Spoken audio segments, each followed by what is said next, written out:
vast multitudes.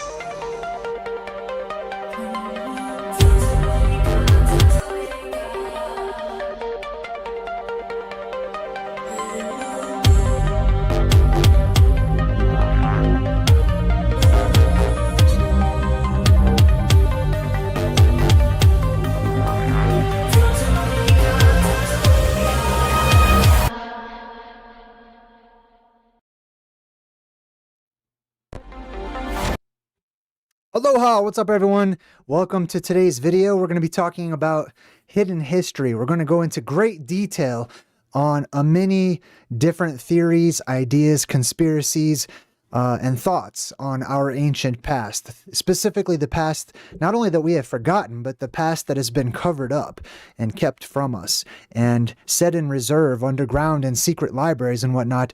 I have a lot of images that are going to be on the screen today, and those are going to be my prompts. I pretty much pulled up every picture from yesteryear, from my early days of YouTube, pertaining to hidden history, and I'm going to be commenting on them. I'm excited to hear what you guys have to say in the chat about hidden history, but we're going to cover a lot of different topics. Many of these topics are not even mainstream within conspiracy circles or fringe circles or anything.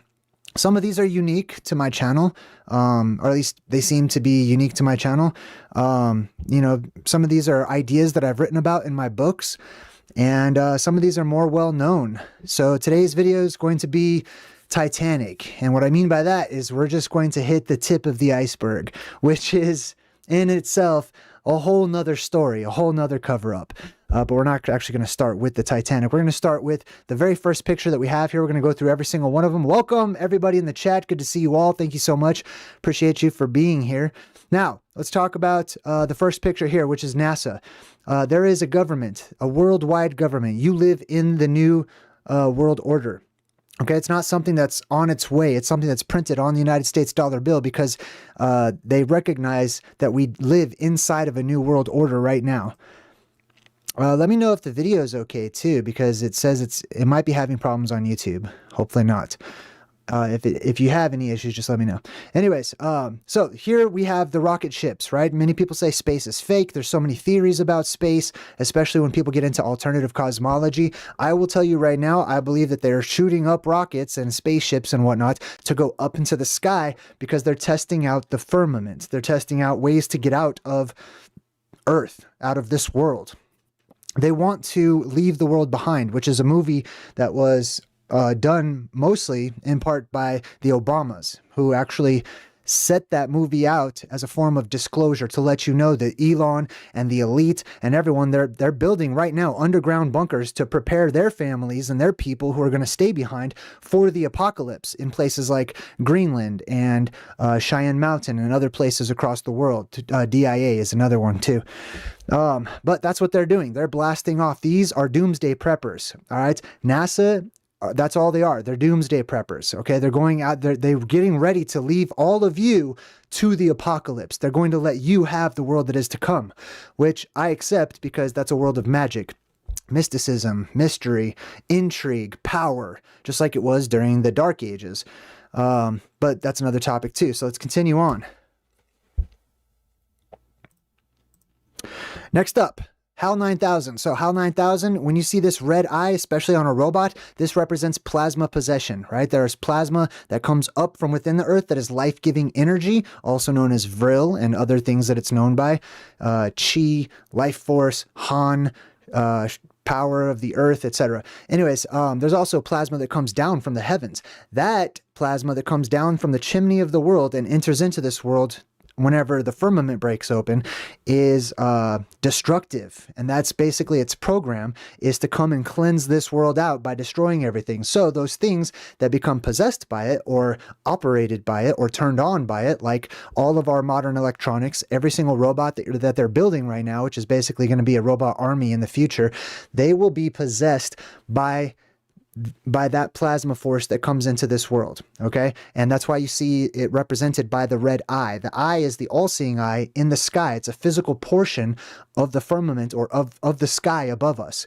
Some people who have a different cosmology than I do, and they believe in, you know, the NASA concept of space and stuff, they tend to see this as Nibiru, that this is a red planet that gets really close to our world. That's fine too. Either way, it symbolizes a place of crossing over. It symbolizes a doorway. It symbolizes an opening where aliens will come down into this world, or alien type entities or energies like plasma. Whenever the atmosphere is electrically amplified, it's going to possess everything. It's going to amplify the existing energies here, and those things that require power to be turned on will automatically just be on, and they'll electrocute things, and there will literally be a war against the robots in a time to come. All right, let's continue on. Now, this next image is stereotypical space brains. All right, this is just a cartoonified image of, like, you know, there's this concept that you see all throughout science fiction of brains in space, or brains, aliens that want your brains, zombies that want your brains, space brains, etc. And it's got the one eye right there too. And the tentacles coming off of it are the plasma, okay? So this gets into what I call the Fractalverse theory, which is that out there in the cosmos is essentially a gigantic mind. I call it the mind of God. And we live within that mind. I'll get more into that in some more imagery here, but you'll notice that they put a lot of brains in space and a lot of tentacles and stuff. The one eye symbolism as well, because the tentacles come from the eye in the sky, or that one eye. All right, the next image here is of the middle of the world. This one is of land that used to be at the North Pole. And you can see that these are the four corners of the earth. These are the four quadrants of the earth right now. Okay. Sorry, I'm just being dad too. This is at the North Pole, the center of the world. Okay. I have to check on something real quick. We'll be right back. In a time when an ancient cataclysm is about to return, one book holds the key to unlocking the biggest secret in all of history. JayDreamerZ presents Ancient Oblivion, the Plasma Apocalypse. Study it, and you'll discover the very real details behind the reoccurring event that resets civilizations and reshapes the entire world. Bridging the gap between fiction and fact, this book is a must-have for all truth seekers. Then in his second book, you'll learn about the one place of refuge from this world storm. You'll explore the ends of the earth, find the fountain of youth, and envision yourself enveloped in the vapor canopy. In Ancient Oblivion, Return to Hyperborea, available now. Order direct from JayDreamerZ and receive your very own autographed copy. Go to JayDreamerZ.com for more information on our Ancient Oblivion and the Plasma Apocalypse, and sign up for a free 24-hour cram session with a complimentary day pass. The end is near, so order now before it's too late.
Oh, all right, sweet. We're back. Okay, so terribly sorry about that. I was having a panic attack, believe it or not. So I had to go splash some water on my face and stuff because I don't know, maybe it's the 5-hour energy I had on top of being nervous because I always get nervous during my live streams. Oh, buddy. Huh. Anyways, I don't know. Sorry. That's never happened, especially during a live stream. All right. I'll see how I feel. You can hear me breathing kind of hard. Yeah. It's embarrassing, but that's me. This is why it's fun to join a live stream. Oh, goodness. All right. Shall we continue? Super sorry about that. All right. Anyways, interesting times. All right. This is, maybe I was going too fast and I couldn't breathe. I think that's what it was. I have so many topics to cover. I wanted to cover all of them. All right. Anyway, so this is the four corners of the earth. This is the center of the earth. So when they talk about going to the four corners of the earth, this is talking about the specific location at the middle of the world. Rupus, Negra, the Black Rock, etc. You can see it right here when we zoom in. I gotta catch my breath. Rupus Negra et altissima. That means the high and lofty black rock. This is where your company, BlackRock, comes from. They take pride in being the sons and daughters of survivors of the apocalypse who hail from Hyperborea or the Garden of Eden, etc. And there were many different tribes. That's only just one of the tribes that helped to actually take over the world that we live in today here in the Southlands. And you can also see it looks like a volcano because it is a volcano. Man. Jeez. All right. Next up, vampires. Now, vampires are real, or they were real at the very least. They're always pasty white, usually. That's how they almost always have been portrayed. Being very pasty white, they're photophobic. That's because these are also people who have descended from the sky. Vampires are actually from space, okay, or from beyond the firmament, I should say. Space is just the space between the earth and the dome. And the vampires are not used to this focal point that we have up here called the sun.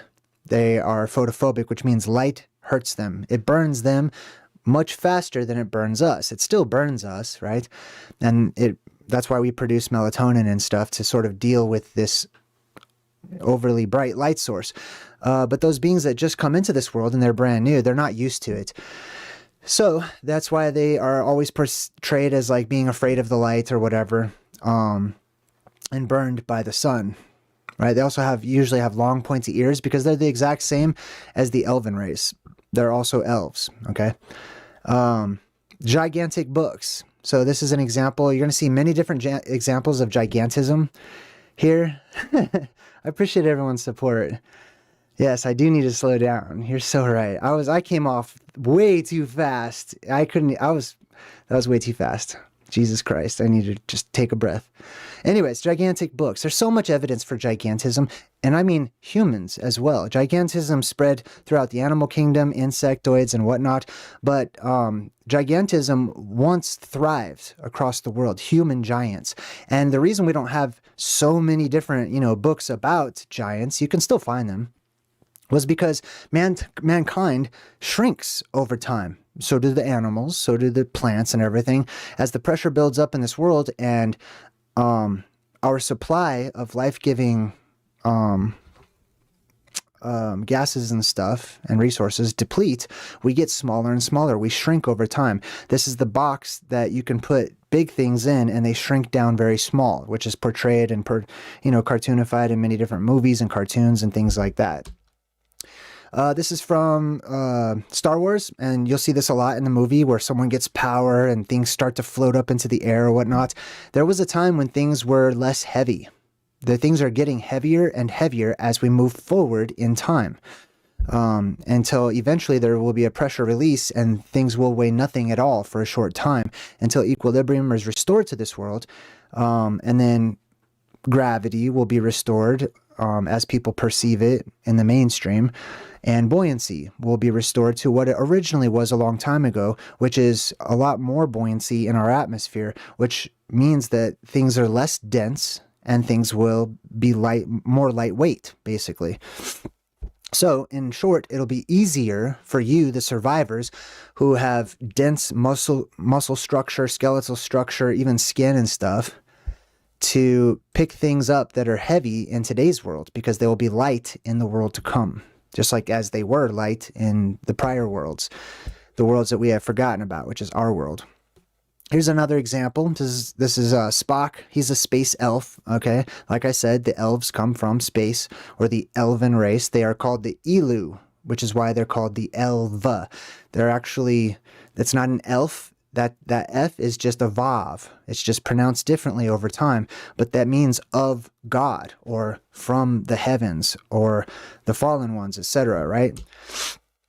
Here's another giant book. You can find many different examples of these, you know, in different places. Oftentimes they keep them stored up underground in reserves, and they're written in huge text. And people think that they're just, you know, modern academics will say that they're, you know, like having a coffee table book, just something cool to look at, and it wasn't really practical or anything to have that big of a book. It was more for display. I don't buy that. This is an example of a typical movie monster that I call a Fantazoid. These are inner earth denizens. There are also these things that live outside of the dome. And they're essentially alien animals. Okay? There are different types of aliens. There are humanoid, there are animals, and there are plants. And there are bugs, actually. You'll see some more of the bug type here in a bit. But these are portrayed in the movies oftentimes as devil dogs or hellhounds. They usually come up from within the earth. Other times they'll drop down out of the heavens. But this is a type that I see all over the place whenever I'm using comparative mythology to learn from the movies that I'm watching. You'll see that they are usually quadrupeds, and they usually are on all fours, and they usually are blind, actually, and have an improved sense of hearing, or their other senses are improved. And they're also usually this sort of grayish, whitish, off-white color as well.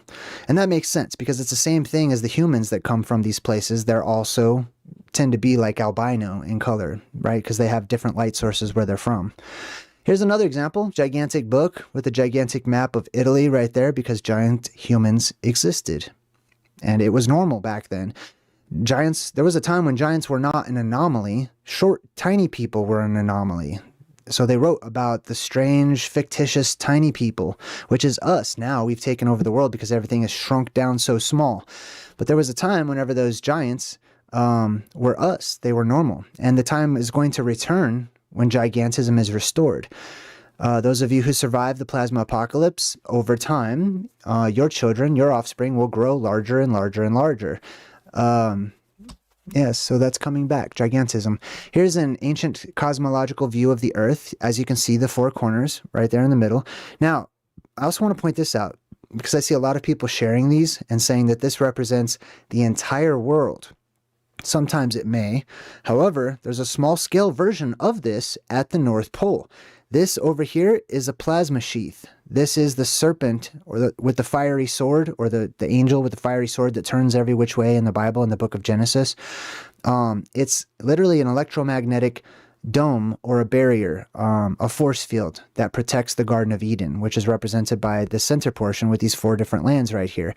And it moves in a current. It encircles, this serpent encircles this land, protecting it. It bites its own tail. This is the Ouroboros, which means light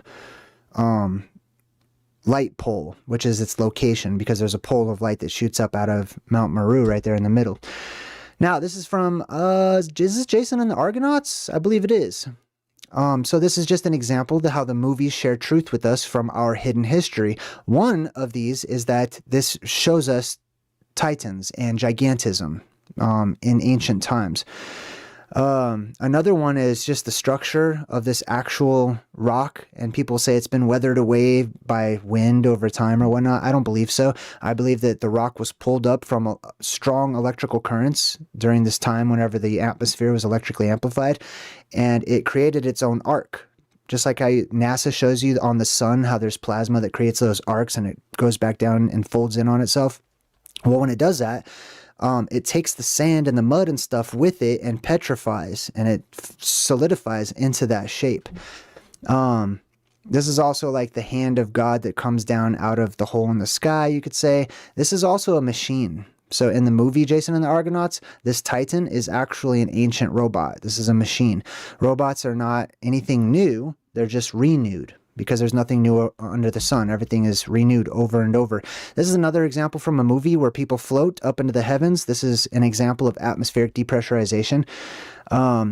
People are going to float up into the sky. This is your rapture event. It's probably most commonly known as that.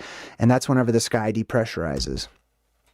This is Moses. So this is, a lot of people don't talk about how Moses had horns. So the biblical actual Moses in the Bible was always in ancient times portrayed as having horns. Even if you look up the word in the Bible, it's kanan, and it means horns, or it suggests horns. People actually, they infer that from the text. It doesn't literally mean horns though. It means projections, or a projection. Something was projecting from his face.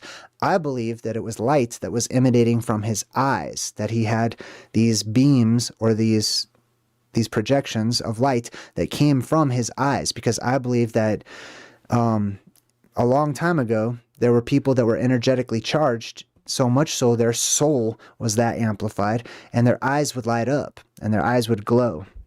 Also, it depends on the different atmospheric conditions. It can make people's eyes glow too, just like when you take a picture and someone has like that red reflection or whatever because of the blood vessels in the back of their eyes. But yeah, Moses had horns in the Bible, and this is how he was always drawn in the ancient times, okay?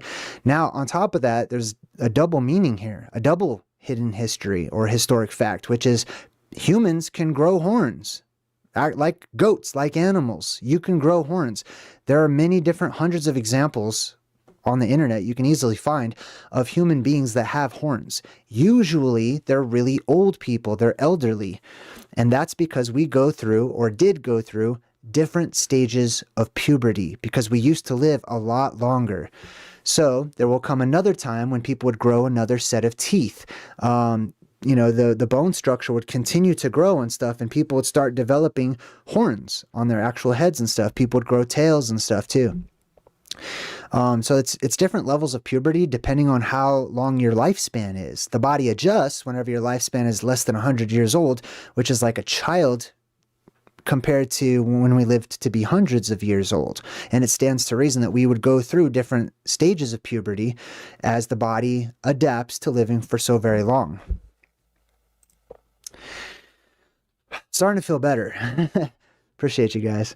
Man, now that I'm just calming down and breathing. Anyways, here's another version of these giant books. Many different giant books. You won't find, these are very difficult to find. You can find some pictures of them on the internet. In real life, I've been to so many museums, I've lost track. I've never seen a giant book like this. So I believe that they're being kept in reserve in different places.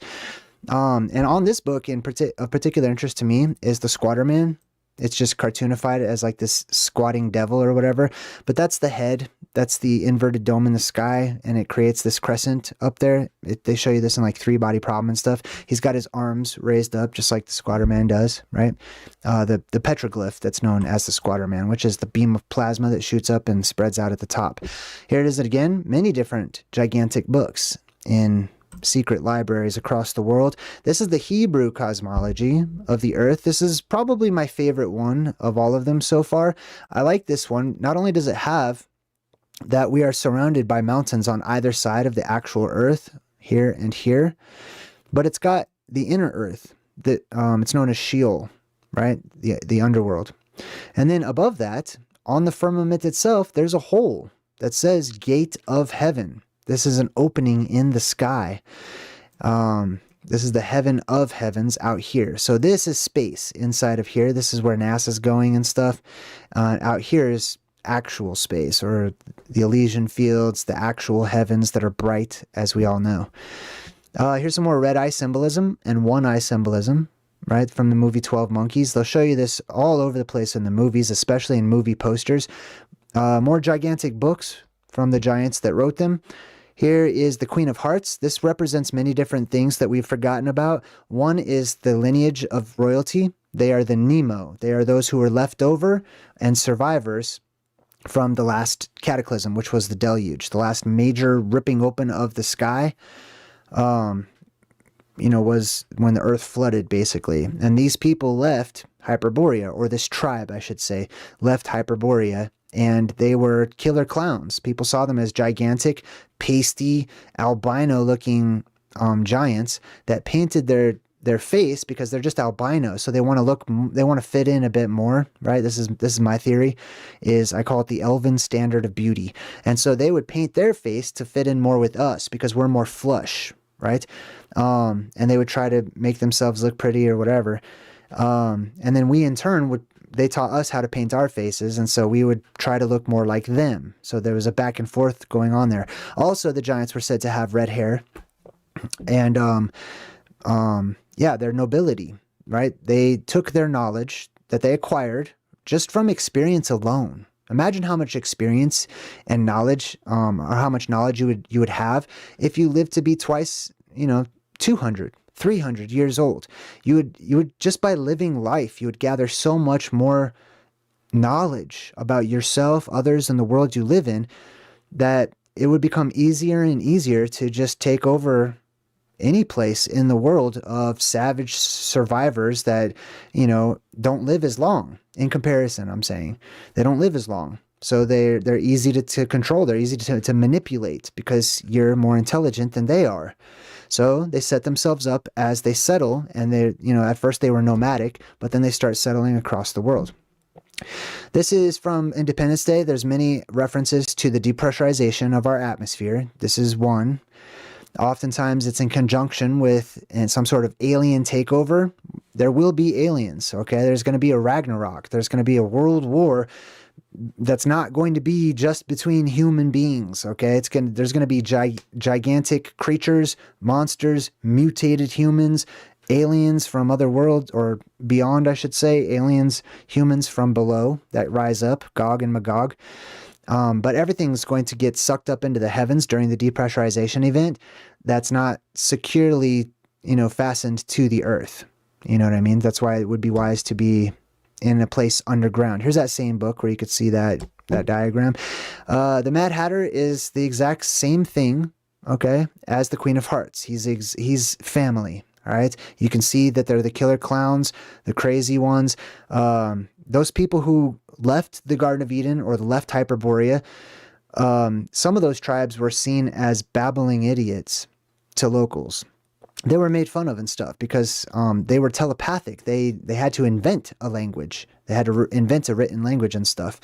And they had to learn the local languages of those who lived in the Southlands or the survivors and whatnot. And so this is how they appeared to many of us out here in the Southlands. They seemed ridiculous, and barbaric is probably a very appropriate word for that. Strange, to say the least. This is the white room symbolism. Anytime you see movies or commercials or anything that has just a person that's in a white room that doesn't seem to have any boundaries, that represents actual space.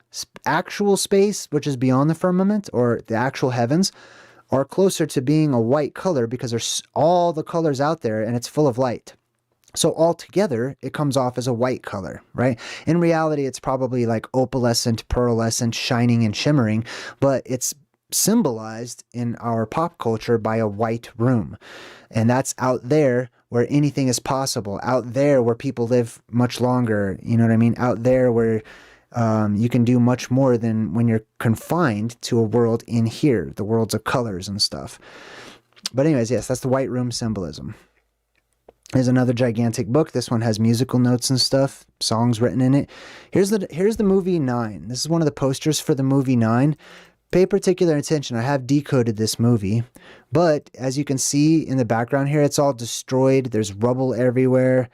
There's these 3 towers in the background. There's all of this is disclosure. All of this is us. This guy represents us, or particular tribes of us, who woke up in a post-apocalyptic world and had to deal with the, leftovers of that world, like the robots and stuff that became plasma possessed and stuff. It's also sort of like, there's another reference to the junkyard world right? You guys probably have heard of what do they call that? Where like people, like tribal people will find other people's junk and sort of worship it or whatever. Though that's going to happen to everyone in the future, because all of our crap on the surface is going to get sucked up, and a lot of it's going to fall back down in huge junk piles. You'll see there's lots of references to that coming. Another reference to the killer clowns from outer space. When these beings arrive, the world will be covered in mist. It will be covered in fog. That's when the monsters come back into our world. That's when all these things of horror and fantasy and fantastic things, that's when they come back, is when the fog appears. The world starts off in a foggy state. This is also a reference to nobility. This is how they dressed, okay? This modern clown design comes from nobility. This is how nobles dressed, and it doesn't take too much of a stretch of the imagination to see. Just look at some old pictures of nobility, and they're dressed exactly like this clown right here is.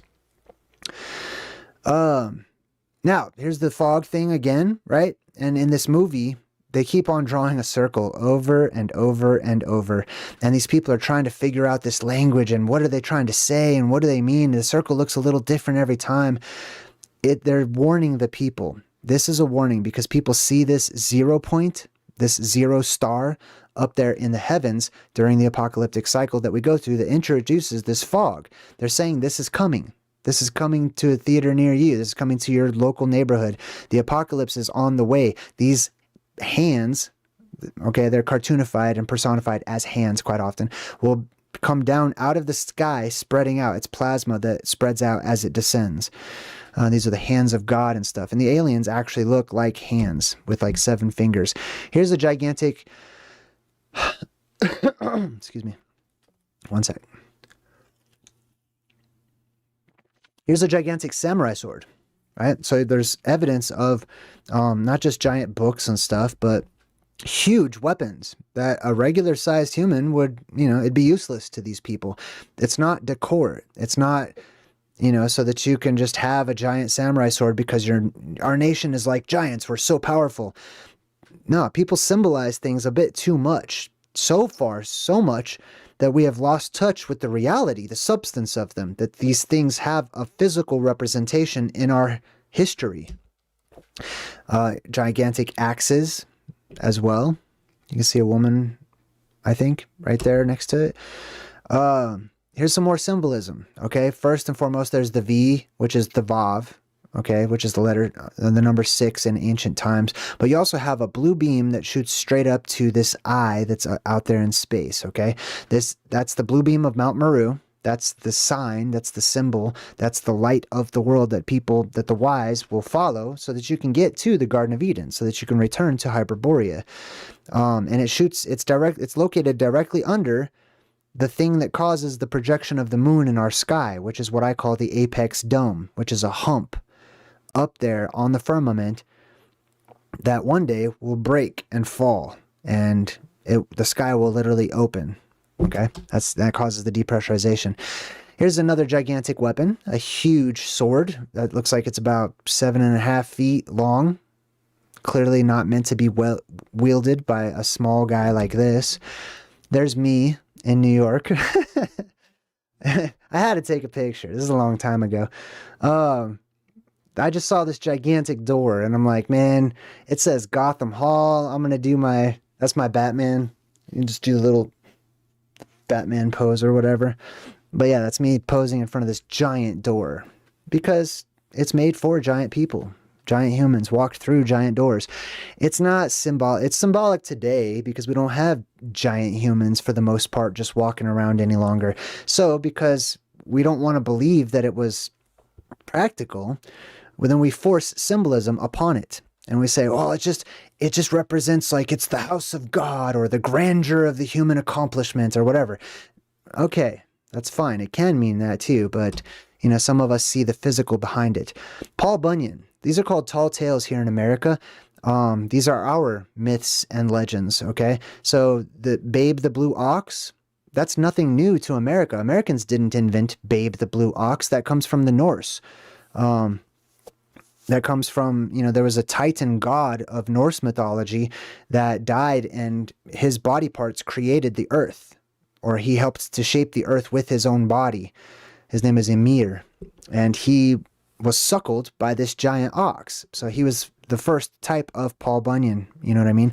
Paul Bunyan also helped to shape the Americas by dragging along his axe and stuff.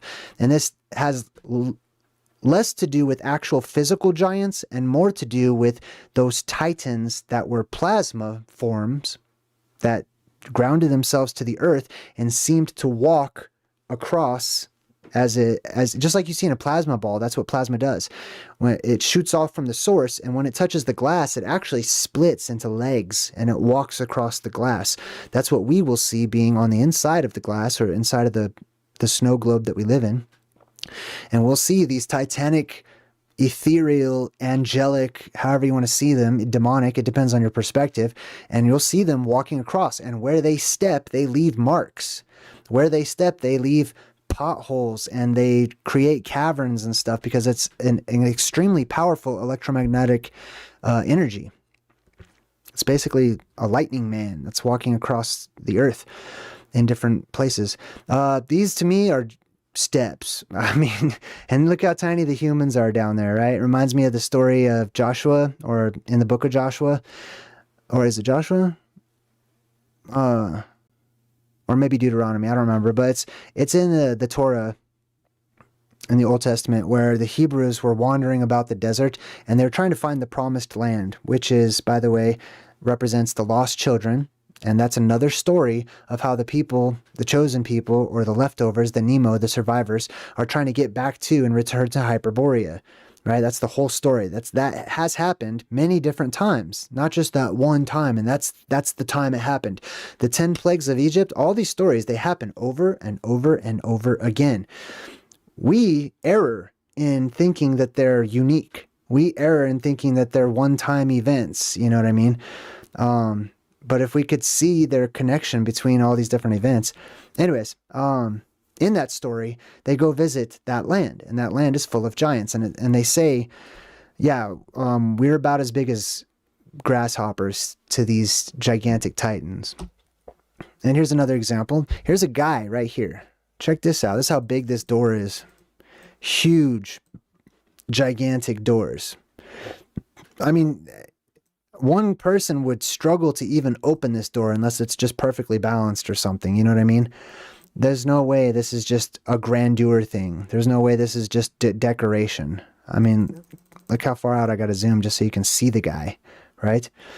Those are doors made for gigantic objects or people to go inside of, not for tiny humans. As a matter of fact, they'll oftentimes have a little tiny door off to the side for a little tiny human, which reminds me of the Wizard of Oz when they actually get to Oz. Here's another guy posing. You'll see people pose in front of these all the time because they know, subconsciously at least, they know there's something to this. There's more to this. Here's a girl trying to open a gigantic door. Here is a petrified foot. So petrification of biological life forms is a part of our hidden history, okay?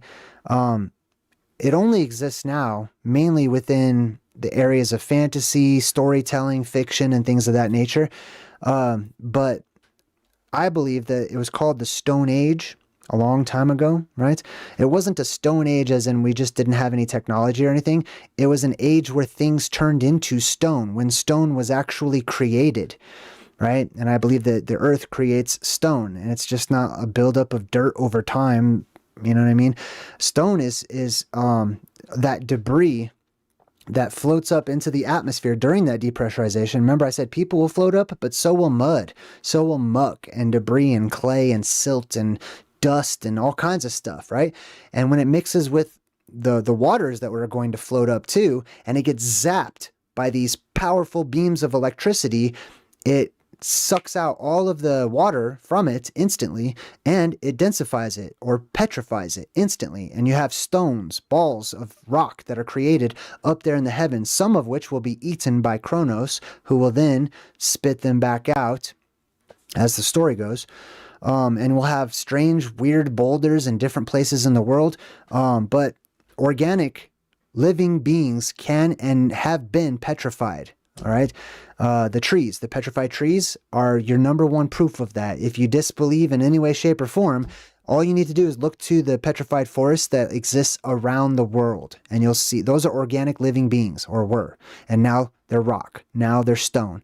So these things can happen to humans. In a bit, I'll share with you a picture of petrified humans, actual real ones, not like, oh, well, that mountain looks like it could be, through pareidolia or whatever, but actual ones that are on the historic record and in museums as petrified human bodies.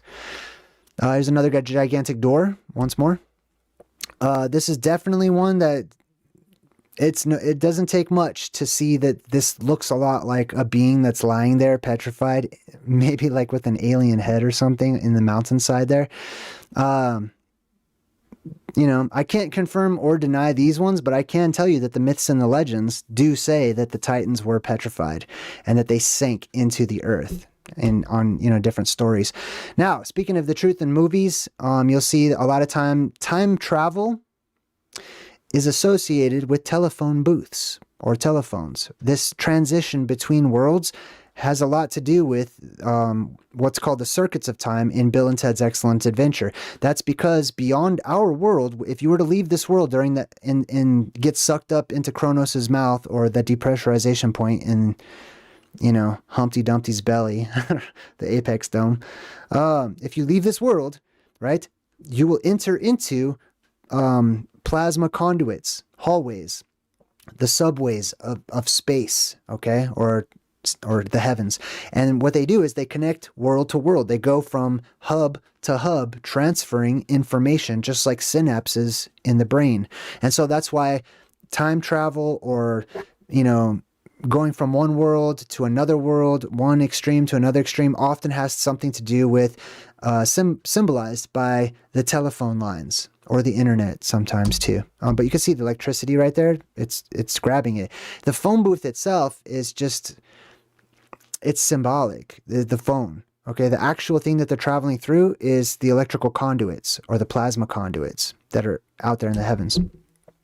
And it's right there in the middle. You can see just the ground that they're onto. I don't want to break. I'm going to take too long on this video. All right. Here's another gigantic door. Boom. Giants existed. Humans. Boom. Giants existed. Humans. Okay. These ones are really interesting to me because they're not like, why would a giant just plant its foot sideways like that? Right? Unless this piece of earth at one time was down. Right? And it was stepped on by a giant. That's a real actual footprint. Okay, I don't want to hear anything about Photoshop or AI or any of that crap. I gathered all these photos way before they had all this AI technology garbage. Okay, all these photos you're looking at are from probably at least 7 years ago, I'm going to say. Anyways, when I harvested them from the internet, okay, when I was researching. So there wasn't a whole lot of flooding of AI garbage back then. They had Photoshop back then, but these are real places. And if you don't believe me, just research it. You can find these actual footprints of giants in stone. That's the other thing too, right? How do you make a footprint in stone? You can't unless it wasn't always stone. That's because a long time ago in our hidden history, during what I call our ancient oblivion, time that we have forgotten about, everything was less dense, including stone. These stones used to be more like clay or real hard clay that you could still leave impressions on them. Over time, as our atmosphere became more and more dense, with all the increased gases, the dome heals itself back up and we start building pressure back up in this world. Pressure equates to density. They're related to one another. So when one increases, the other increases. So everything becomes more dense as time goes forward. So it's hard for us to imagine, how this was chiseled away and it's so perfect. It wasn't. This is a footprint that was left in the earth back when this portion of the earth was still level until it got, pulled up or whatever and then dropped back down onto the earth itself. This is an article about this creature right here, right? This is a statue form, a cartoonified version of a type of chimera or chimera if you want. This one right here is called hold on, let me try to remember its name here. Well, I thought this was something else, but there's many different types of these. In short, I'm just going to summarize this whole article, all right? This is a real actual creature that used to live in China. Chinese nobility used these creatures.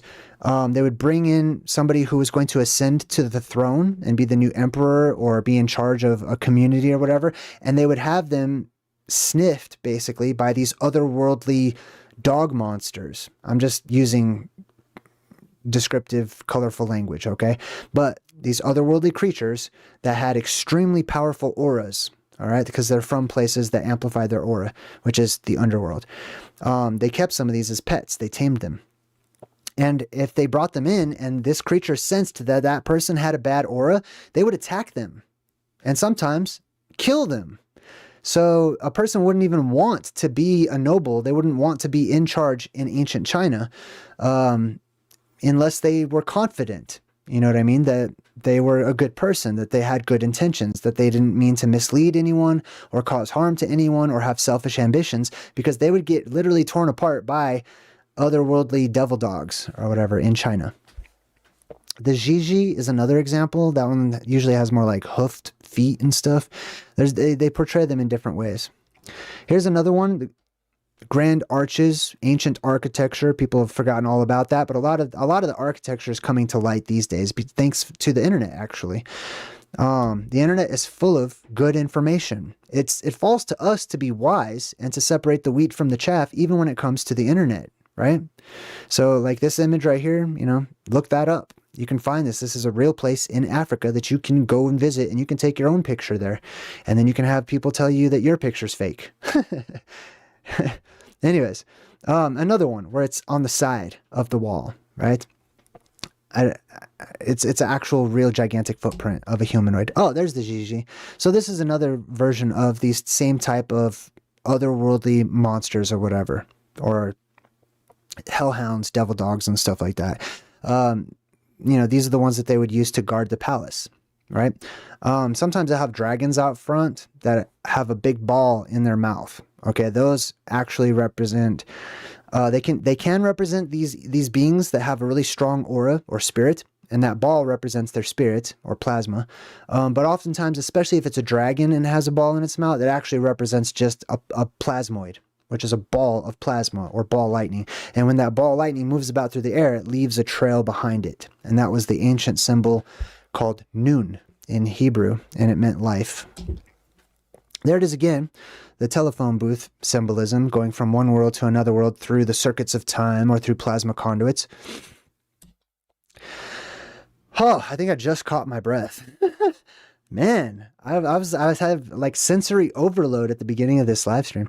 All right, another gigantic doors, right? More huge doors, oftentimes in places where the quote-unquote gods lived, right? These were houses, temples of the gods, not the God that is omnipresent. You can't build a house for something that's omnipresent. It's just everywhere, you know what I mean? But you can build a house for a gigantic human. Another example, gigantic feet prints in stone. Another gigantic door. This is actually some really cool fan art that someone made for me a long time ago. I don't remember who, but thank you. I appreciate it. I've kept it all these years. They made this sort of orc in the waters that turns into a mountain. I love it. Another giant footprint, as you can see, clearly in the stone. Didn't used to be stone. Used to be malleable. Just like you've seen those hand ones in the sides of the mountains, I think in Utah or something. Here, look at this gigantic door. Here's a huge footprint. This one's sideways. It's a little more difficult to make out this one, but here's the heel part back here. And it goes all the way this way onto the side of this huge boulder or stone. It's not chiseled out. These are not made by humans or anything, except for some giant humans stepping on them. Gigantic door for gigantic humans. There's the electrical conduits that we were talking about that connect the different worlds so we can communicate from world to world. Another gigantic door. Boom. This one is so you can understand Back to the Future. Okay. If you're in a car, okay, during the plasma apocalypse, it's possible you could survive if you get sucked up into the sky. You could survive all of the electrical forces that are going to be up there in those plasma conduits by being simply in a car. Why? Because a car acts as a natural Faraday cage. If your car gets hit by a bolt of lightning, which is what it takes for the DeLorean to go to some other time, at least, which is really an alternate Earth, it'll just wrap all the way around the car. It won't even touch you on the inside. It'll come back down out of the ground. It'll go right through your car. Same thing if you're in an airplane. Okay, it's possible, as long as your airplane stays together, that you could just fly out of this world and be fine. As you know, I don't know about landing and stuff like that, but this is why they use, you know, cars to time travel or whatever. Same thing with what was that guy's name? What was that movie? And the Eighth Dimension or whatever. That one dude, he has his own little Back to the Future car. What was that guy's name? No. I keep wanting to say Buck Rogers. You know what I'm talking about. I don't know. Somebody will tell me in the chat. Here's another giant door. This one's built in antiquity into the side of the mountain during a time whenever it didn't take them a lot to like chisel and hack away at it, whatever. If you imagine this was all clay, then it would be very easy to design and to scrape out and to make homes and stuff, especially if it was starting to solidify and people understood that it would solidify. Then you could just make a home out of these places. What was that movie? Oh, Buckaroo Banzai. That's right. Who said that? From Thought. Thank you, From Thought. It was Buckaroo Banzai. I get like scatterbrained sometimes when I'm doing these presentations because I am multitasking. There's a lot to look at and pay attention to, and I hear myself and all kinds of stuff. There's a huge bright light in front of me. Now you'll see statues of giants across the world, of titans, oftentimes in the water. The symbolism of this is that there was a flood. Okay, when the flood waters came, the people were gigantic. All right, gigantic human beings sank and drowned in the waters of the flood.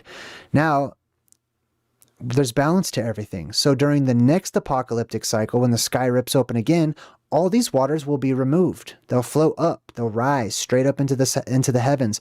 Any waves that are being made in the ocean, they'll just keep building and building and building. They'll get higher and higher up until eventually they're drank by the sky god, or, you know, by the firmament or whatever, right? But anyways, it's the opposite. During the opposite season, these floodwaters are created because those beams of energy, plasma, that shoot up out of the earth are just oxygen and nitrogen, but they're ionized and they fill our world. All the oxygen that's being created by huge, gigantic plants and other things down there inside the earth is going to be released. We'll receive it. And all that oxygen is going to float all the way up into the highest parts of our sky through these beams of ionized oxygen. And whenever the sky opens and the ionized hydrogen on the other side of it enters in, or enter the dragon, right? It'll smash into an ocean of oxygen, and it'll create water. And it will just, you know, bucket after bucket will just rain down for a very long time, and the oceans will be restored. And there will be pure water, too, at the time. The waters we have today need to be removed because they're turning green and they're full of bacteria and toxins that are making animals psychotic and killing people and stuff. And pretty soon that'll spread to our world and the humans, and people will realize it a bit too late.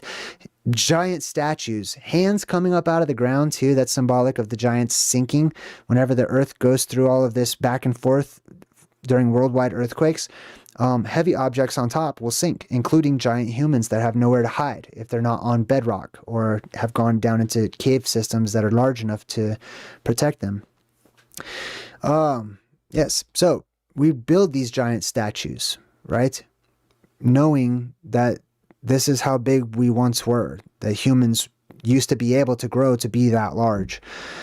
King Og is a perfect example of that, or Og of Bashan, or Uj ibn Anak in Islam. But you can see how tiny the people are, right? Look at that huge, gigantic statue on top of this stairway. This one is a rock formation. And the reason I took a picture of this or saved this is because it reminded me of the fallen angels in the movie as they're portrayed in the movie Noah. If you haven't seen the movie Noah, they portray the fallen angels as these plasma light beings that descend from space, which does happen, and they mix with the muddy earth because, like I said, liquefaction, right? The earth's going to be a very muddy place during the apocalypse. And then that plasma comes down and it, like I said, it pulls up the ground. The ground is attracted to it, right? So it pulls up and it creates fulgurites and stuff like that. And we cartoonify that and tell the story of how the angels became flesh or became rock or petrified or whatever. There's the Back to the Future car reference. You can see it works on electricity, right? Or travels through electrical conduits. Now, this one goes from one world or alternate version of Earth to another one by going through the Pillars of Hercules, which is represented by the number 88. Okay, the number 88, the reason you see it so much is because it represents one pillar or an outdoor marker, an outdoor boundary, and another one. This was in a location at the ends of the earth, which is at the North Pole. Next up, oh, another gigantic statue. Huge titans that we remember.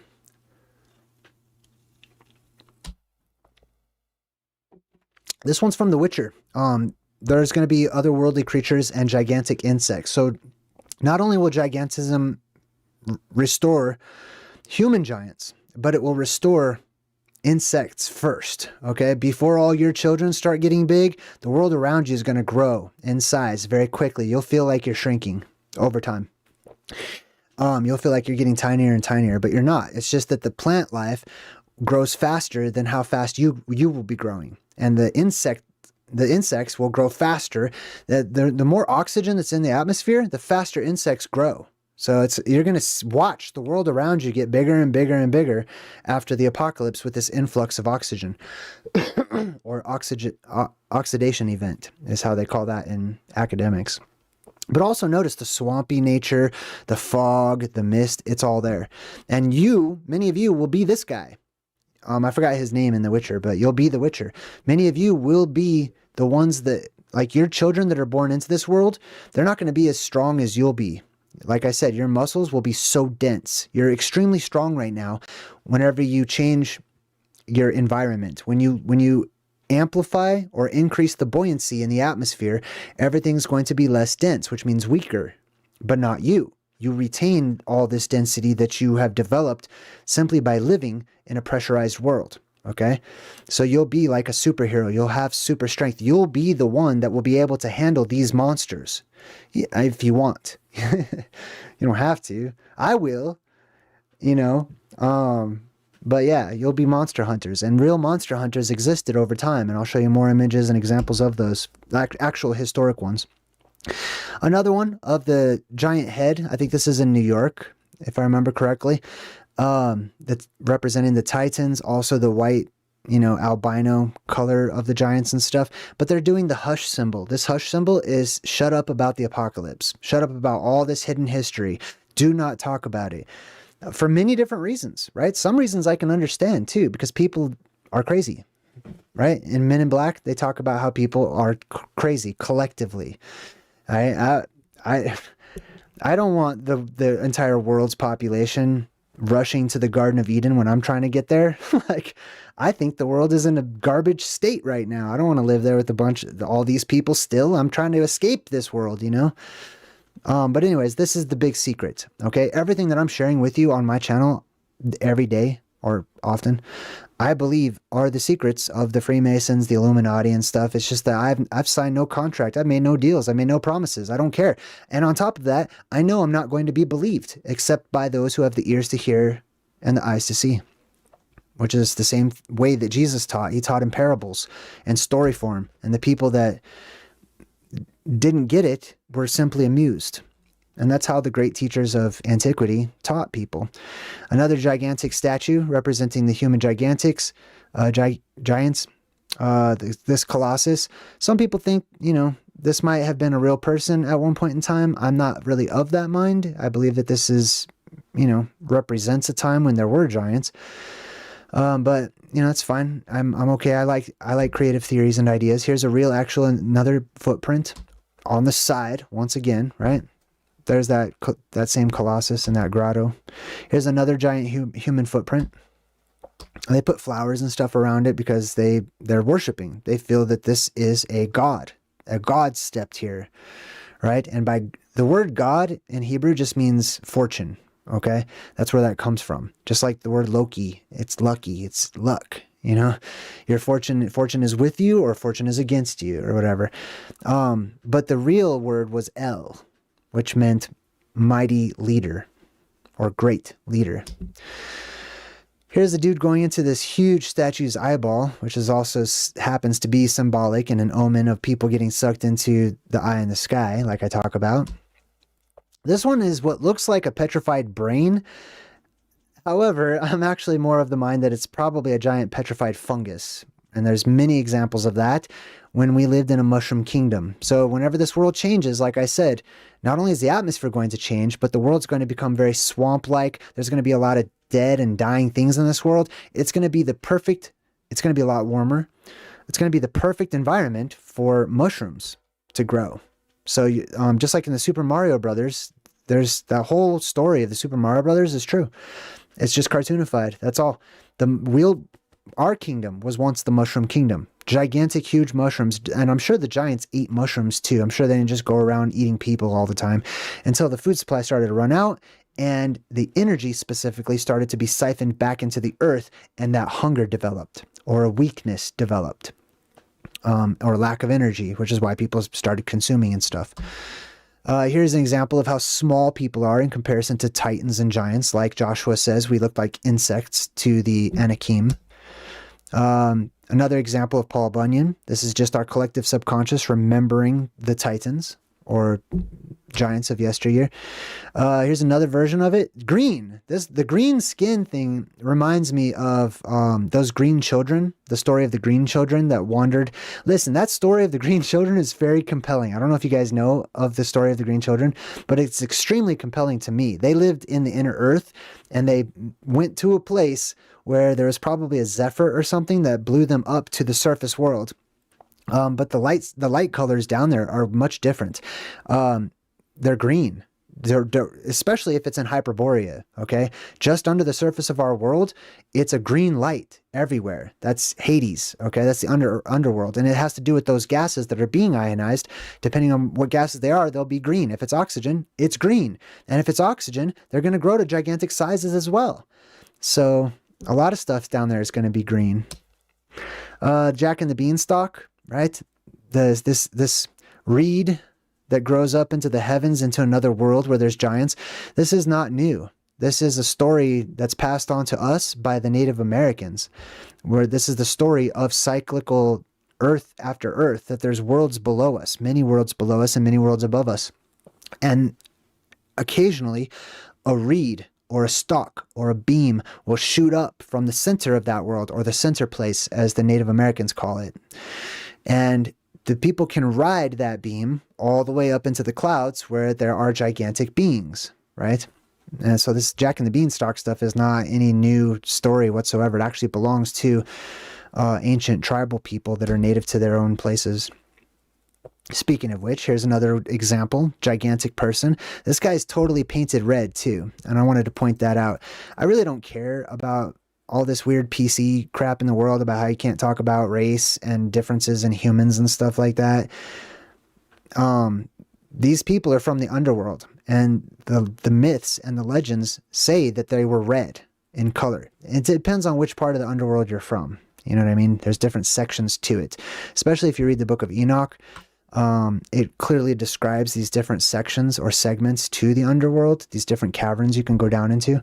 Even Yggdrasil in Norse mythology has 3 roots. So these 3 main caverns that split down into the earth, and they in turn will also split and split and split. Paul Bunyan, once again, we've talked about. This is pretty cool, actually. So this is like a shirt that was made to represent how large Adam, the first man, like Adam and Eve, how large he was said to be. It says Adam was 60 cubits tall. Now keep this in mind. Traditionally, a cubit is from the tip of your middle finger to your elbow. So this would be a cubit, 60 of these tall. However, if people were taller back then and much larger back then, it would be 60 cubits of whatever the average size was, right? And so if we're shrinking and shrinking, you got to imagine they'd be way larger, right? They said Adam was 60 cubits tall, at least within Islam, which is 27.43 meters, and that would be 90 feet tall. Right? Interesting. So here's another example. Huge, gigantic people that use trees as walking sticks or whatnot, right? And how they get shorter and shorter and shorter. This is us way down here. This is time. This is a timeline. So the further back in time you go, right? And keep in mind we have different pressure releases, so that will adjust the height and size of humans over time as well, because this is all cyclical. But way back in the beginning of time, huge, gigantic.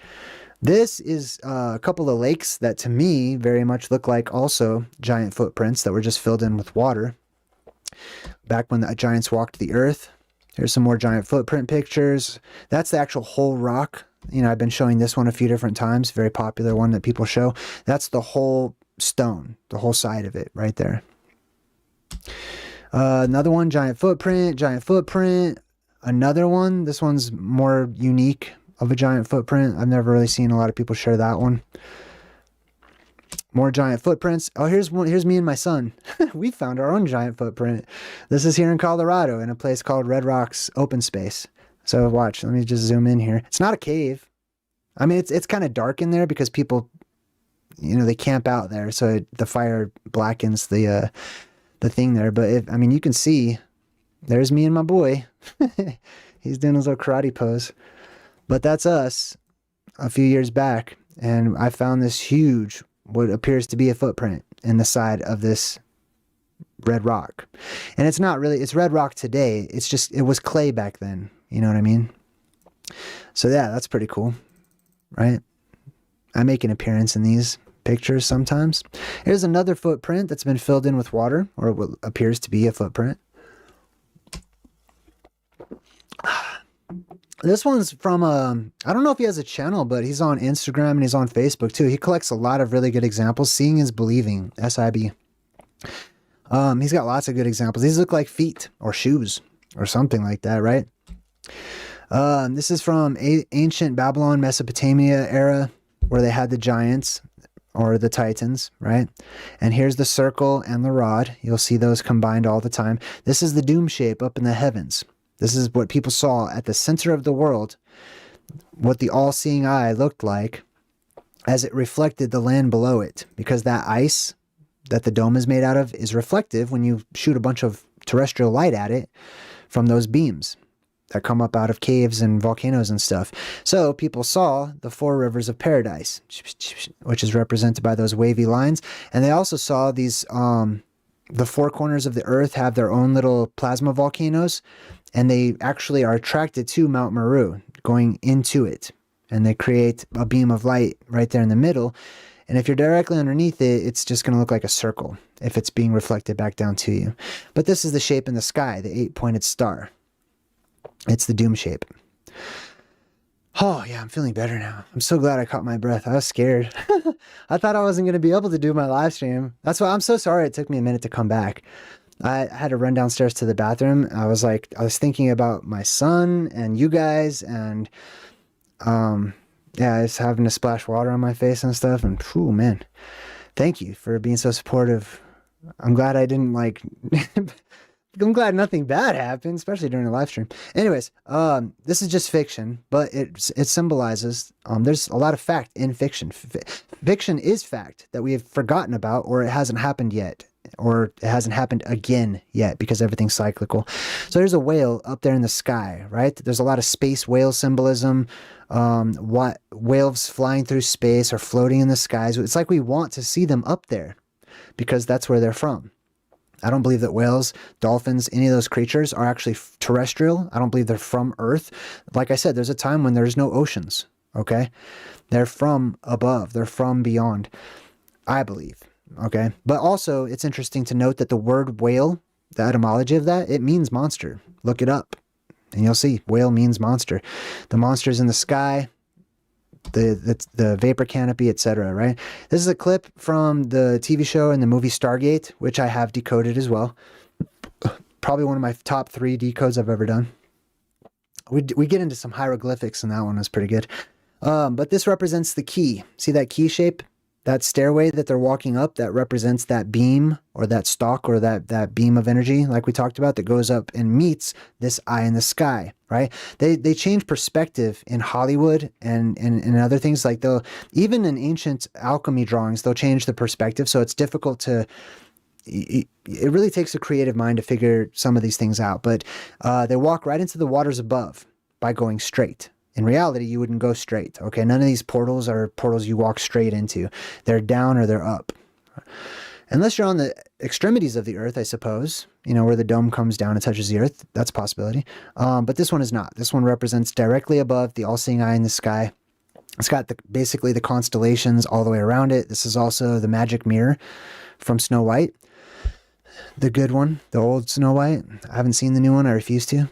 But they walk right through the waters above in order to get into another place or go into Wonderland and stuff. This is the statue of Shiva, which is at CERN. Why would CERN be devoted to anything like this, right? Because this is who they're communing with, okay? They're working with energy to try to get out of the earth because there's a huge electromagnetic force field, an energetic force field that keeps all of your nobles at bay, that keeps them trapped here in this world and suffering, aging and stuff like that. This is the same portal. So that same circle right there, that's the same one as in the Stargate picture I just showed you. Okay. Same exact thing. All right. And Shiva is not a person. It's not a being. It's none of that stuff. It's the plasma tentacles that are on the outside of this world waiting or meditating. And when the time comes, that portal opens and the destroyer will enter into this world and destroy or reshape or change things or renew. So you could see destruction as renewal as well. All these things have balance to them. It just depends on your perspective. All right, let's continue on. I mean, you can even see the flames and stuff all the way around this little, you know what I mean? All right, let's keep going. There's Shiva again. This is at CERN, working to open up the portals. Now, when they open the portals, a lot of people, through their collective subconscious, they know that there's going to be monsters that come through those portals. And you're right. There will be. There are otherworldly Fantazoid creatures that are going to get pulled into our world or sucked up from below and stuff. So yes, there's going to be gigantic insects, animals, people, all kinds of stuff that will mix together all at one time. Here's the actual CERN portal. Very similar to like the all-seeing eye type symbolism and stuff.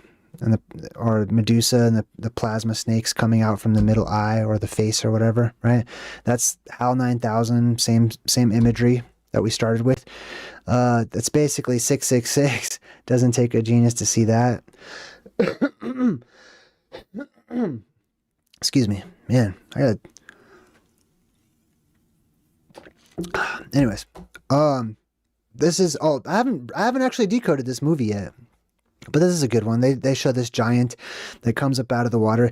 In the old days, our offspring, like the sons of our sons of our sons of our sons or daughters or whatever, like I said, they get bigger and bigger and bigger. So they're able to actually help us out in things like transportation or, you know, stepping on a giant Fantazoid bug or I don't know what, right? But they can work with us. It's not that all the giants were evil, all the titans were bad, and they all ate humans. That's not true. Okay. There's always balance, like I said. Now, here's just an example of, like I was talking about, the mind of God, or the Fractalverse, which is what I like to call it too. On the left, this is a slice of a mouse's brain. And you can see all the little conduits that move about and go from hub to hub. On the right is what your government and NASA and everyone says is space and galaxies and what's out there, right? They're the same. They're the exact same. It's the space brain that I have showed you many times. This is from the movie Spaceballs. When they suck the Earth's oxygen, this is on the planet Druidia, and they have a depressurization event, and they just make it funny, larger than life, put a vacuum up there and a Megamaid and all that stuff, but it represents a reality. There's no such thing as complete fiction. There's no such thing as complete fabrication. It's just truth that's been knotted up and twisted around. And it falls to us to uncover those mysteries.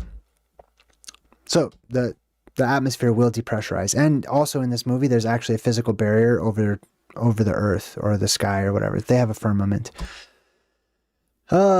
Music industry has these secrets as well. Hidden history within the music industry. It's hard for me to listen to almost any song without hearing disclosure of hidden history, of secrets of the world. And I love it. I'm okay with that. Like Wheel in the Sky. This is from the Journey, right? There's the all-seeing eye symbolism is all right there in your face. And that's the wheel of Dharma, or the wheel of this fortune that's up there in the heavens. It's a circle in the sky. And it moves about. Plasma comes off of it and stuff. And all the lyrics, like pay close attention to the lyrics of your favorite songs. And I guarantee you, if you think about an apocalyptic view, or the things that I've been sharing with you, you may pick up on it, that the fact that it's not a love song to some girl, that it's a love song to Mount Meru, or that they're not worshiping the devil, they're worshiping the eye in the sky. They look forward to leaving this world behind. And you know what I mean? Those types of concepts. Here's the White Room, the Matrix. This is where you can make anything, you can manifest stuff. So according to the Emerald Tablets of Thoth, once you're out there, beyond the firmament, your spirit is so strong and connected to your mind that it's said that you can actually manifest things, right? By manipulating energy. This is a picture of a park I went to up in Fort Collins. Many parks have a lot of hidden symbolism in them. Pay attention to things like this too. I don't care. I don't think that the government is interested in allowing you and your children to go play at all. You're slaves. They don't want you to have playtime, okay? If you're going to play, it's going to be on their terms. And you can clearly see the path to the swing sets makes a 666 at this park. This is also the park where they have a dead giant that's petrified sinking down into the ground. If you look really close in the background, I'll zoom way in, you can see it way back here. See that? That's a face. That's a head. And I've stood on this personally, and I've seen it, okay? That's a nose, that's a mouth. I have pictures. We call it the Giant Park, all right? Here's another one of Moses. Horns, right? Sometimes they make his hair look like horns or whatever, right? He's holding up a tablet that's supposed to represent the 10 Commandments. These are just Hebrew letters, right? The different 10 Hebrew letters or whatnot. This is the sky, which is the firmament. When you see this, you're looking at the physical dome that has a rip in it, right? And it heals itself, okay? Because it's ice. All it takes is for those gases to stop moving and the magnetic field to go back up to stop the gases. When they stop in their gases, they literally physically freeze in place. And they turn right back into ice, and the dome heals itself right back up. However, you won't see on that fresh part that's healed, you won't have all those little holes and divots from electricity sputtering all over it, which create weak points in the firmament, and light passes through those, right? So it'll be more clear in the areas where the sky was ripped, where it is now fresh, and that's fresh ice up there. You know what I mean? More images of Moses with horns. You know, all these different pictures, statues and stuff of Moses with horns. The Kabbalah stone, okay? So this is a black box, and all these people in Mecca, they walk around it. All of this has truth to it. It's energetic. What they're showing you is energy, okay? Remember how I said that there's energy that goes all the way around the Garden of Eden, right? That's what they're emulating. There's a black stone in here. Do I have a picture of that? That's somewhere in here. There's a black stone. That's what this whole box is basically for, is there's a holy black rock, and that's a piece of Mount Meru somehow. There's a piece of Mount Meru that allegedly is here. Or at least, you know, that's what it's supposed to be symbolic of, even if it's not an actual part of Mount Meru. These people go around it because that's what happens at Mount Meru. People go there, and you're energetic as well. So these people walk around the city, and they make a pilgrimage, and they walk around it, and it's all energy. It's just following the current of the electromagnetic mountain or plasma volcano in the middle of the world, which is hollow in the middle, which means it's a container or a box, right? Box is not a cube, okay? Box does not mean cube, just so you know. Get that out of your head. It's a black container, not a black cube. It's represented by a cube because we make a lot of cubes these days, because That's the frequency that rules over this world right now. In the world to come, things will be more rounded. Okay, a lot of shapes will be more drawn to rounded shapes than we are angled shapes like cubes and stuff. This is just another scene from Stargate, the TV show. This is when the sky turns red. You'll see this all the time. Our world goes through color spectrum shifts. The colors in this world change. They're gradually changing. Right now, we're in the white spectrum, leaning towards the blue spectrum. Hey, welcome to my channel.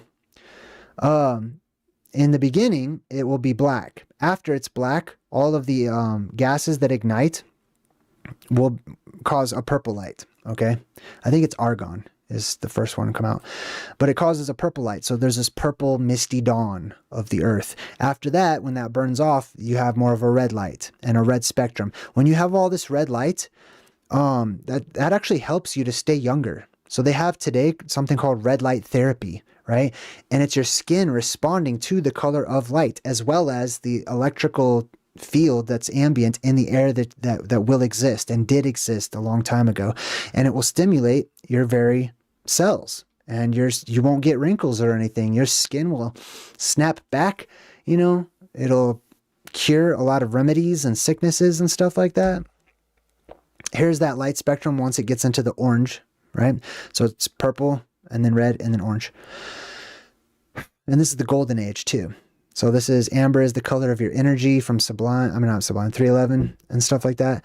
This is also symbolic of, you know, the time of the Titans, the giants and stuff. This is just a clip from a movie, but I like to decode the movies. There's Moses again, right? You can see all the little plasma coming down out of the frilly clouds from the apex dome.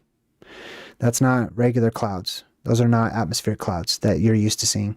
These are clouds that are up there by the dome when it opens due to the depressurization. And I think this is supposed to be raining blood, possibly. I'm not sure, but it will rain blood. This one looks a lot like people's faces on the rock. I don't care if it's an accident. I don't care if it's chance. It's definitely an omen to me and a reminder to me. Just like a gargoyle is a reminder of things that have happened in antiquity, cataclysmic events that petrified organic life forms, right? Or caused them to drown. And that will happen again.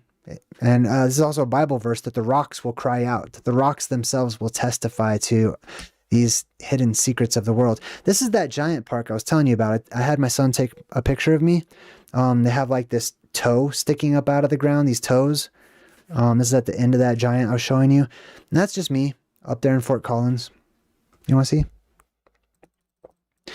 So you can see like big toe, right? Some people think that these are real. I mean, I've gone there and touched it and it's concrete, you know, it's not even rock. So I'm quite convinced it's not actual petrified toes, but it's fine if people want to believe that. I've gone there myself to test it out. This is just a cool meme. Is that what they're called? Meme? When everyone stops believing, the nothing wins. And then it looks like a Falcor. Hold up. You see that? Doesn't that look like Falcor? Like a petrified freaking Falcor dragon? Luck dragon? The red eye symbolism, that's the eye in the sky. Okay? So it's a lot of red light comes down from above, like I was talking about, ionized hydrogen. And that takes us to the fantasy world. The hand of God coming down out of the depressurization clouds or mist or fog, etc. I think this is a comic book. Oh, it's a novel by Philip K. Dick. He wrote the Electric Dreams on Amazon Prime. If you've seen that, it's really good actually. But the whole eye in the sky symbolism, right? That's the depressurization point, the apex dome up there in the heavens. Cthulhu is also no exception to any of this hidden history. Cthulhu is real. These tentacles are plasma. Okay, the tentacles coming off of his face. Cthulhu has no body. He's just a head, a disembodied head up there in the sky, because it's not a person, it's not a god, it's not a human, it's not an animal. It is a part of the firmament itself that is personified when people see all this plasma beard seeping out of it, or snake hair or whatever. You know what I mean? People make this up in different ways. Now, it doesn't matter to me if authors and writers and script writers and whatnot, if they think that they're completely making up some unique original idea for a story, for a movie or whatnot. I find the more creative a person is, the more they tap into those electrical fields of the earth that store knowledge, because ultimately energy can't be created or destroyed, right? So it's still here. The record of every action that has ever happened on earth is still here, floating around, and we can tap into it, I believe. Oh boy. Time travelers. Celebrity time travelers. I think that's very clever, and I think that I applaud the thinking outside of the box. However, my theory and the videos that I've done about this is not so much that Eminem has a time machine or Keanu Reeves, can travel through time, or these people are immortals and they just don't die or whatever, right? I believe that it's more reasonable that our DNA, our coding for the physical bodies or vessels, has an extent, a limit to the number of different variations it can create. In short, your DNA is on a loop. And if you look hard enough, you'll find evidence of that. At first, we don't notice because the population is very small. But once the population starts booming and booming, we see these repetitions over and over starting to manifest themselves. And it's not just, I'm sure I could find 15 different pictures of, what's his name? The pirate guy, right? Depp. Anyways, this is artwork under the dome at the Capitol building for the United States. You can see this is called the apotheosis of Washington, which means making George Washington a god. How this exists in a Christian country, I don't even know. I mean, I have theories. Obviously, I always have theories. But look at the faded part of the middle of that dome, which is the sky. Do you see anything there? I call that the doom shape, or the dome shape of the apex dome above, which reflects the Garden of Eden below. And that's just mind-blowing that this painting even exists, and that's okay with all these Christians in the United States or other religions at all. It's called the apotheosis, maybe it's because they're using big words, because, our vocabulary just is terrible these days. Now, here's another cartoonification of the Garden of Eden. Okay, not the whole earth, even though the whole earth is a large version of this, but this is the electromagnetic plasma barrier or plasma sheath that wraps around Eden. This is also, you'll see this type, it looks like sometimes they make it like castles or spires, but they're always sort of in this kind of a shape, right? Like the Atari logo and stuff. And that's the land of Oz. Okay, that's the Emerald City. That's where crystals and spires and stuff are pulled straight up, and you'll see these towers and stuff. Just like when I roll the credits at the end, it's representing, that robot represents us. That robot's name is Nemo, and he's walking through this area. So you see all these obelisks and towers and stuff that he's passing on his way to the mountains, which represents Mount Meru. All right, let's continue on. Here's those hands from that one movie where they were drawing the zero and trying to tell everyone that the sky was going to open up, right? The hidden hand as well. There's some hidden hand symbolism here in this movie. All the fog, depressurization fog, the white room, just another movie that's showing you the white room. Oftentimes, they'll combine the imagery of the white room, which is the heaven, okay, or the heavens out there beyond the dome, right? Between worlds. This is the liminal space, okay? These are the hallways of the enclosed worlds, which are hubs for experience where we live. They'll combine this imagery with like offices all the time, okay? They'll have like some kind of offices. It's one or the other, right? Some outdated 1960s or early 70s office. People are dressed like they're in the 70s and stuff. And it's because you can't have advanced technology out there because it won't work with how strong the electromagnetic fields are out there in space. It doesn't work well with our technology that we have down here. In the greatest scenes ever put on screen, there's that big space brain once more. You can see all the electrical fields, right?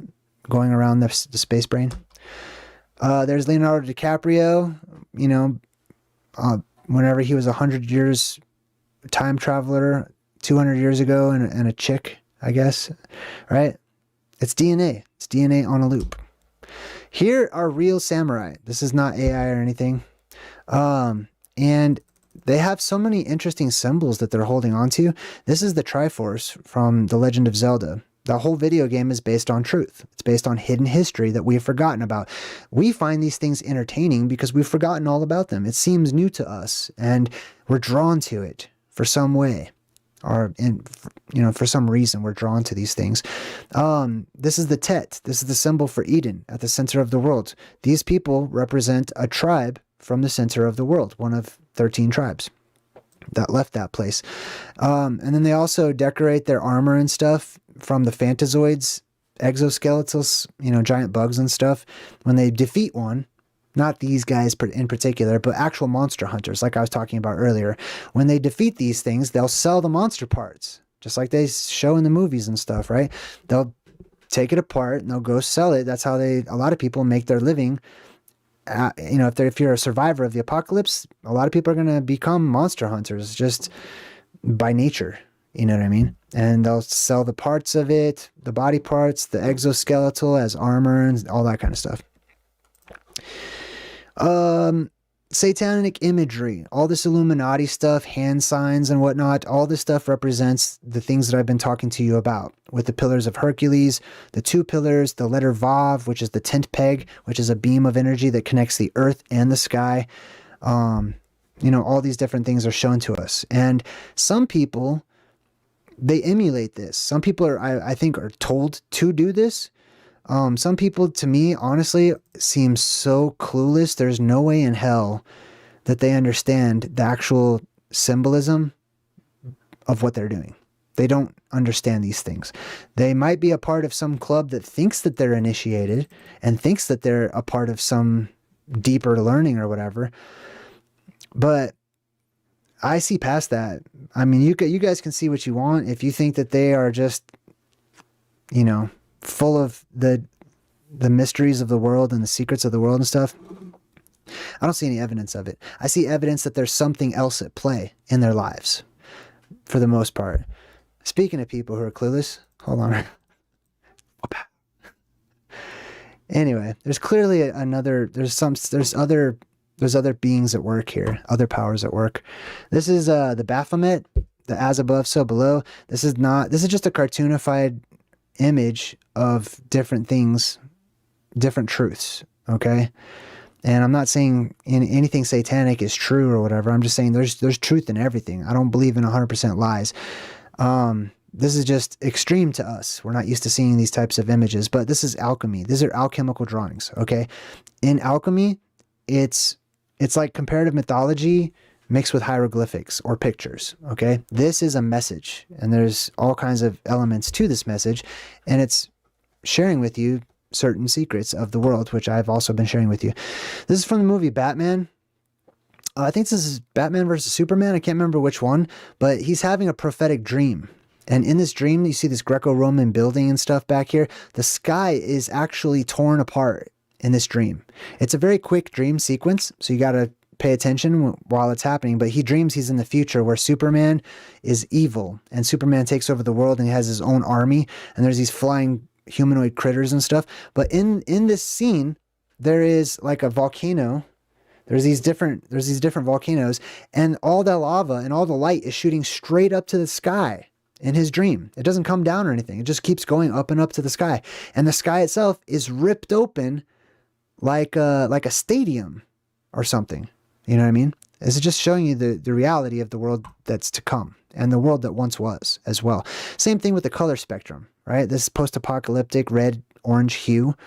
That has a lot to do with the gas oxygen mixing with all the dirt and debris and sand and dust and stuff that will be kicked up into the air and creating rust across the world. Oh, there it is right there. You can clearly see it right there, right? He's not in some building. These are skyscrapers back here. That's the sky. And they're showing you this in the movies. This is from Black Hole Sun by Soundgarden. Okay, this is the apex dome, and they actually show you this at an angle later on in the video, and it's a hump. It's just like that. Okay, this is not a circle, it's not a planet or anything. It's a dome, and like a bowl up there attached to the firmament, and it turns red just like that, and things get sucked up into it, and that's what the whole video is about. Here's a scene from Moana where the waters are rising, same thing as the Hebrews and Moses parting the Red Sea, etc., and so on and so forth. The Dark Ages, the Middle Ages, that entire time is just full of mysteries that I constantly am decoding and talking about here on my channel. Here's Moses again, though, with the horns. As you can see, they put the horns on Moses' head. On this one, they're not actual physical horns, though. There's like 2 beams of light, but they're putting them on the top of his head when I think it should be coming out of his eyes. And he's teaching his little disciples or whatnot. And the more time travelers, which is, once again, your DNA is repetitive. It's on a loop, okay? With small variations, okay? But if our DNA is repetitive here within our world, imagine what it's like extending out into other worlds, especially if all those worlds are connected like I theorize that they are, that they're physically actually connected, just like synapses in the brain or neurons in the brain.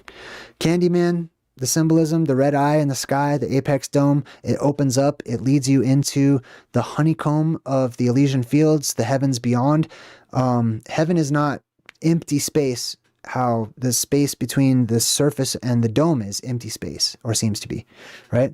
It's portrayed within alchemy and Freemasonry and stuff as being a hive, that there are tunnels out there so large that it seems like space, right? You can go into just a huge cavern, but it's all inside of something larger. And there's huge caverns and tunnels and plasma conduits and stuff. And that's the whole bee symbolism. That's the hive out there beyond the firmament, is the hive of space.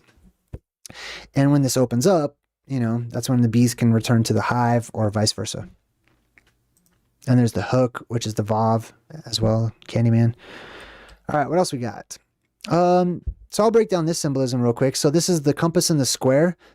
The square is like a ruler at a 90-degree angle that represents the earth, right? So this is the earth on the bottom. The G is a location on earth. It's the center of the earth. It's the North Pole. All right. There's some maps have a G at the North Pole. Check it out. And the compass is not a compass. Okay. I mean, it's a compass in that you can use compasses for directions, but compasses all point to what? That lodestone island, that magnetic mountain, Mount Meru, Rupus Negra, and it's directly below the eye in the sky, or the apex dome above it, up in the heavens, right? That's what that is. I just broke that whole thing down for you.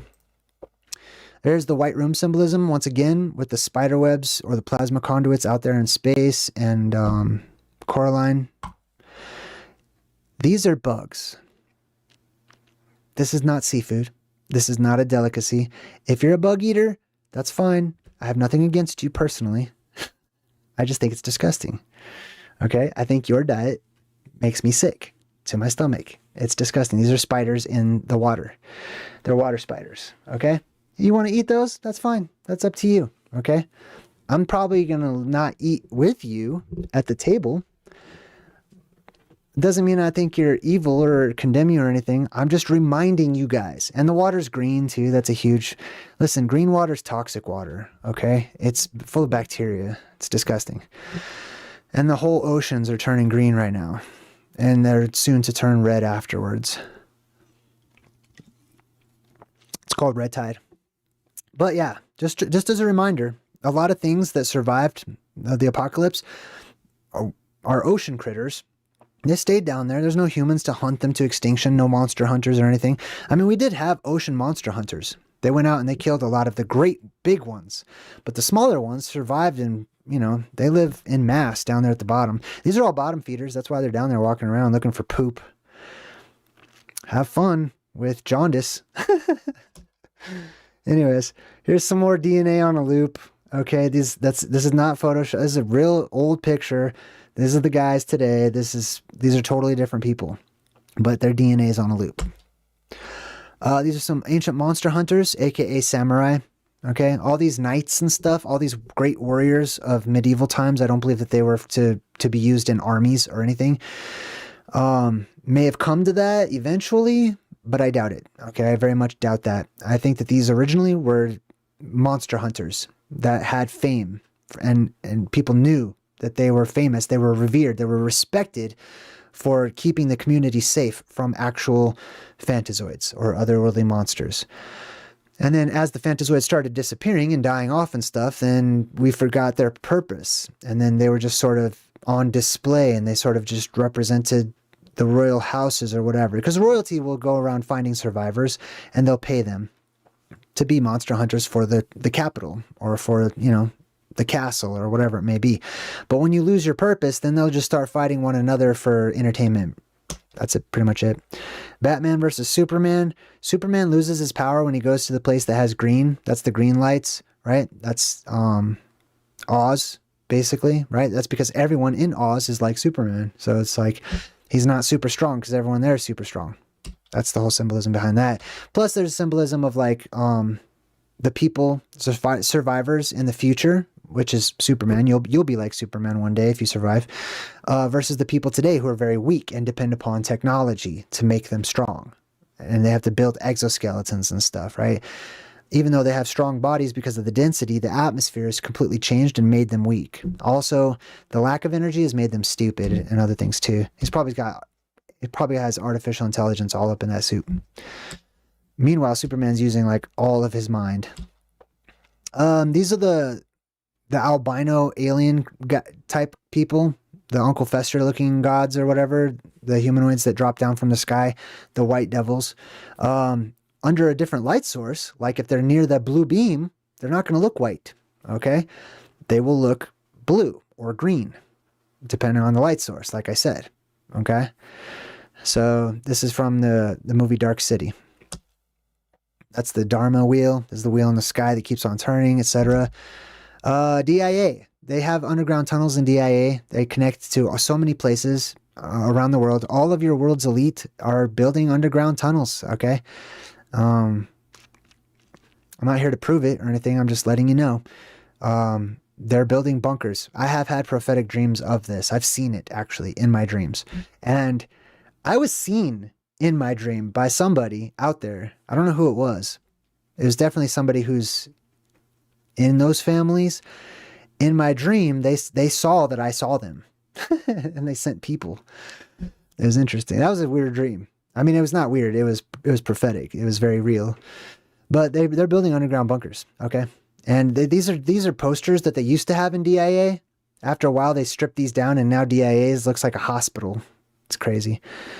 But they used to have these posters everywhere, trying to sort of making fun of, trying to make it look like, oh, all these conspiracy theorists. But in reality, it's disclosure. Okay, these are actual posters that they had in DIA.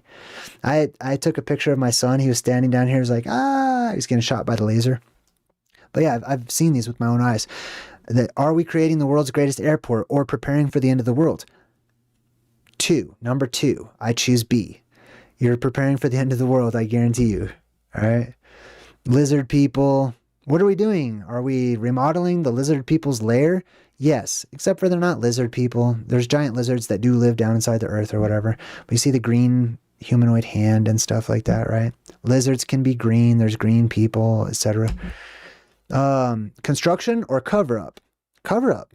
It's 100% a cover-up, okay? They're trying to say like, oh, well, if you believe this, then you're a stupid tinfoil hat wearing idiot that believes in everyone's out to get you, conspiracies and this and that. We'll find out, won't we? Well, when the day comes, either the day won't come or it will. When that day comes, you better hope I don't get my superpowers. Gotta be careful. But anyways, you know what I'm saying. All-seeing eye, you know what I mean? The Delta, that's a doorway. Okay, that's a portal. It's the same thing as the Stargate portal I showed you earlier. And the Apex Dome at the top. This is the dollar bill. So this blows my mind. This is how enslaved Americans are, at the least. I'm sure they put all this symbolism on all you guys' currency. How do people not rise up? Unless, of course, this used to be common knowledge. and it was understood by everyone. And they took that common knowledge away, and now it's no longer common, right? But this is the plasma volcano. This is not a structure. It's not a building. It's not a ziggurat. It's not a pyramid. It is a volcano. It's symbolized by something else, which is the pyramid that is unfinished at the top. It's hollow. It shoots out light, and that's the apex dome with the delta, the all-seeing eye in the sky. It says in Latin, which they don't even teach that anymore. Why not? That's like written, that's all of our historic records in antiquity are written in Latin or related to it, you know, in part, here and there. Annuit Septis Novus Ordo Seclorum, announcing the birth of a new world order, essentially. That doesn't mean we look forward to creating a new world order. We hearken the day when there will be a new world order. There is one at the time this was printed. You live in the new world order. So stop looking forward to something that is you're in now. Okay, you're blind if you think anything otherwise. That's my perspective. I'm sorry, no offense, but you live in the new world order.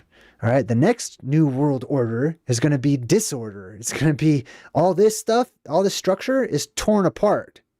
This even looks like a rattlesnake tail over here. Anyways, let's just continue on. Here's more DIA signs. Cool new areas to hang out. Yeah, right. They didn't build any new cool areas. It looks like a hospital.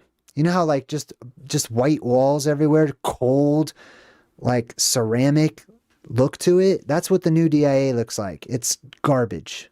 I liked the old one better where they had all those murals that showed you hidden history and the future and all that stuff. I thought that was cool.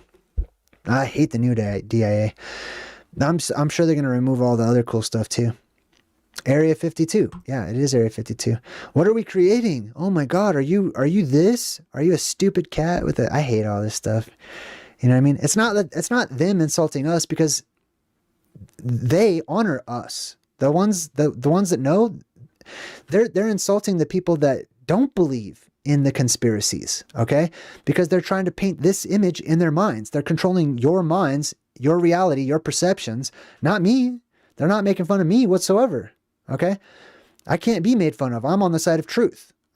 Us and them are on the same side. They know the same truths that I'm shouting about right now. Okay, or at least I'm giving some of them that credit. Okay. Under construction or underground tunnels? Underground tunnels, definitely. What's happening behind this wall? Oh, the gargoyles, the whole gargoyle symbolism. They have gargoyles there as decorations in suitcases, and they can talk and stuff. Like, they put a lot of effort into really, you know, promoting this. The gargoyles are a symbol of warning. They're warnings from survivors of the apocalypse to those that didn't. They're saying this is what happens to those who don't know what we know, because we're survivors. We know how to survive the apocalypse. Our ancestors have done it. We're proof of that. Everyone else turned into rock. Everyone else drowned. And that's what a gargoyle is. It's a symbol of constant petrified organic beings that are just eternally drowning. They hang off the side of buildings to redirect water when it rains so that it comes out of their mouth, and they're just constantly gagging or gargling on the water. It's a warning from survivors. Yes, DIA's got some secrets. Green alien or whatever. Now they cartoonify the aliens and make them all look all dumb and stuff. But new concessions or new conspiracies? No, same old conspiracies. And yes, they're conspiring.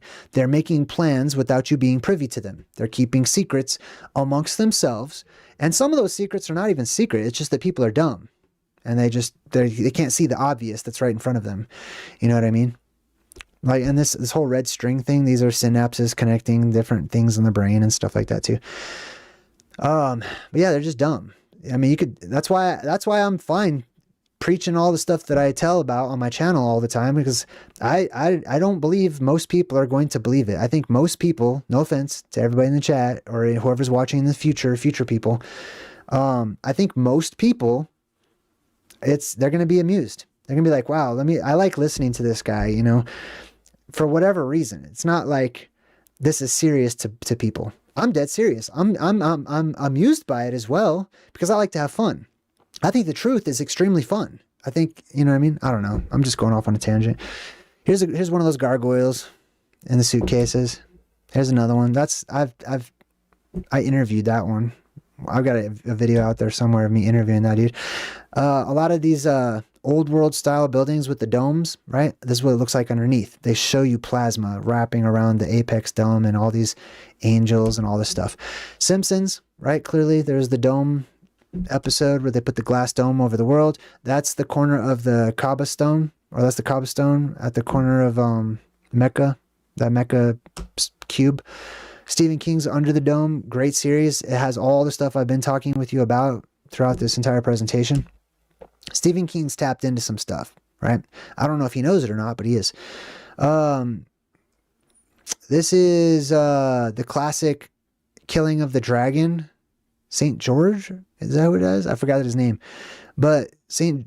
George versus the dragon or something like that. And the dragon's killed with a spear. Look, in real life, if there was a real dragon, you would not be able to kill it with a spear. Okay? If it was real, as it's portrayed, that would be highly unlikely. However, that's always how they're killed, with a sword or a spear, right? Even in the Bible, when it talks about the Leviathan and the Behemoth and stuff, it talks about how like it's nearly impossible for you to use regular weapons against them. Okay? That's basically the dragon right there. But what this is a plasma dragon being killed by this straight and narrow arrow or beam of energy that shoots up from the earth. This is an age-old story. And you can see depressurization clouds up there and stuff. All right, let's continue on. This is just the one eye symbolism. Anytime somebody covers up their eye, it's a reference to the apex dome, which releases evil energy into this world. It's also the portal of and means of escape if you want to leave this world and go away. This world is often talked about or symbolized as some sort of yellow vessel, or a box, or a bus, or a submarine, or things like that. This whole story of the magic school bus, especially the one when they go inside the human body, Arthur, I think's body, is very revealing, because that's us, okay? In the Fractalverse, in the greater scheme of things, we're microscopic. Even the giants of old are tiny and microscopic when you compare it to the Fractalverse, which is basically a gigantic organism. I don't know what else to call it. There's one name. There's one name that is given to the greater reality, which is multiverse, fractalverse, whatever label you want to slap onto it. That's what it's called. That's those two letters, IT, is what that greater entity is referenced as. Okay? All the plasma tentacles and conduits and stuff. And that's what the elite seem to be actually afraid of. Anyways, I'm going way off topic, but that's how tiny we are. Okay. And there's also these worlds inside of us. Okay. So we are it to little tiny organisms that live inside of us. This is one of my favorite Native American gods, Kokopelli, or Kachinas, right? He represents the blue beam that shoots up from Mount Meru.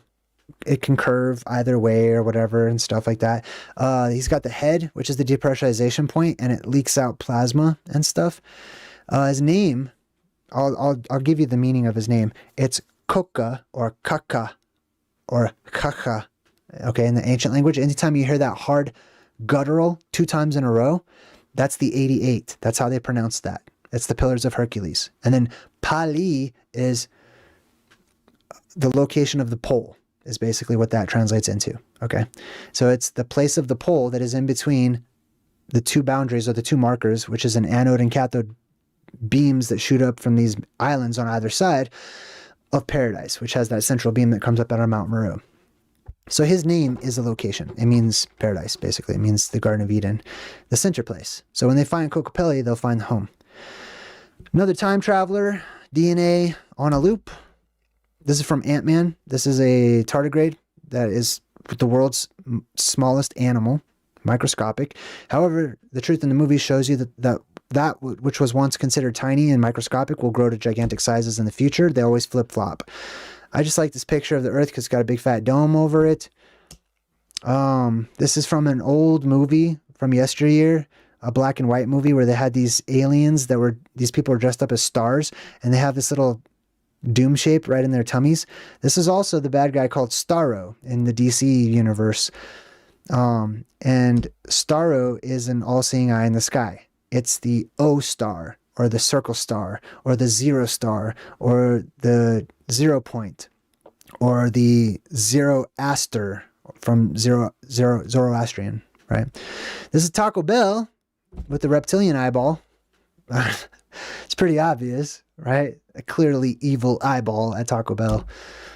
Illuminati, right? All these fast food restaurants, they're fattening you up for sacrifice, buddy. Because trust me,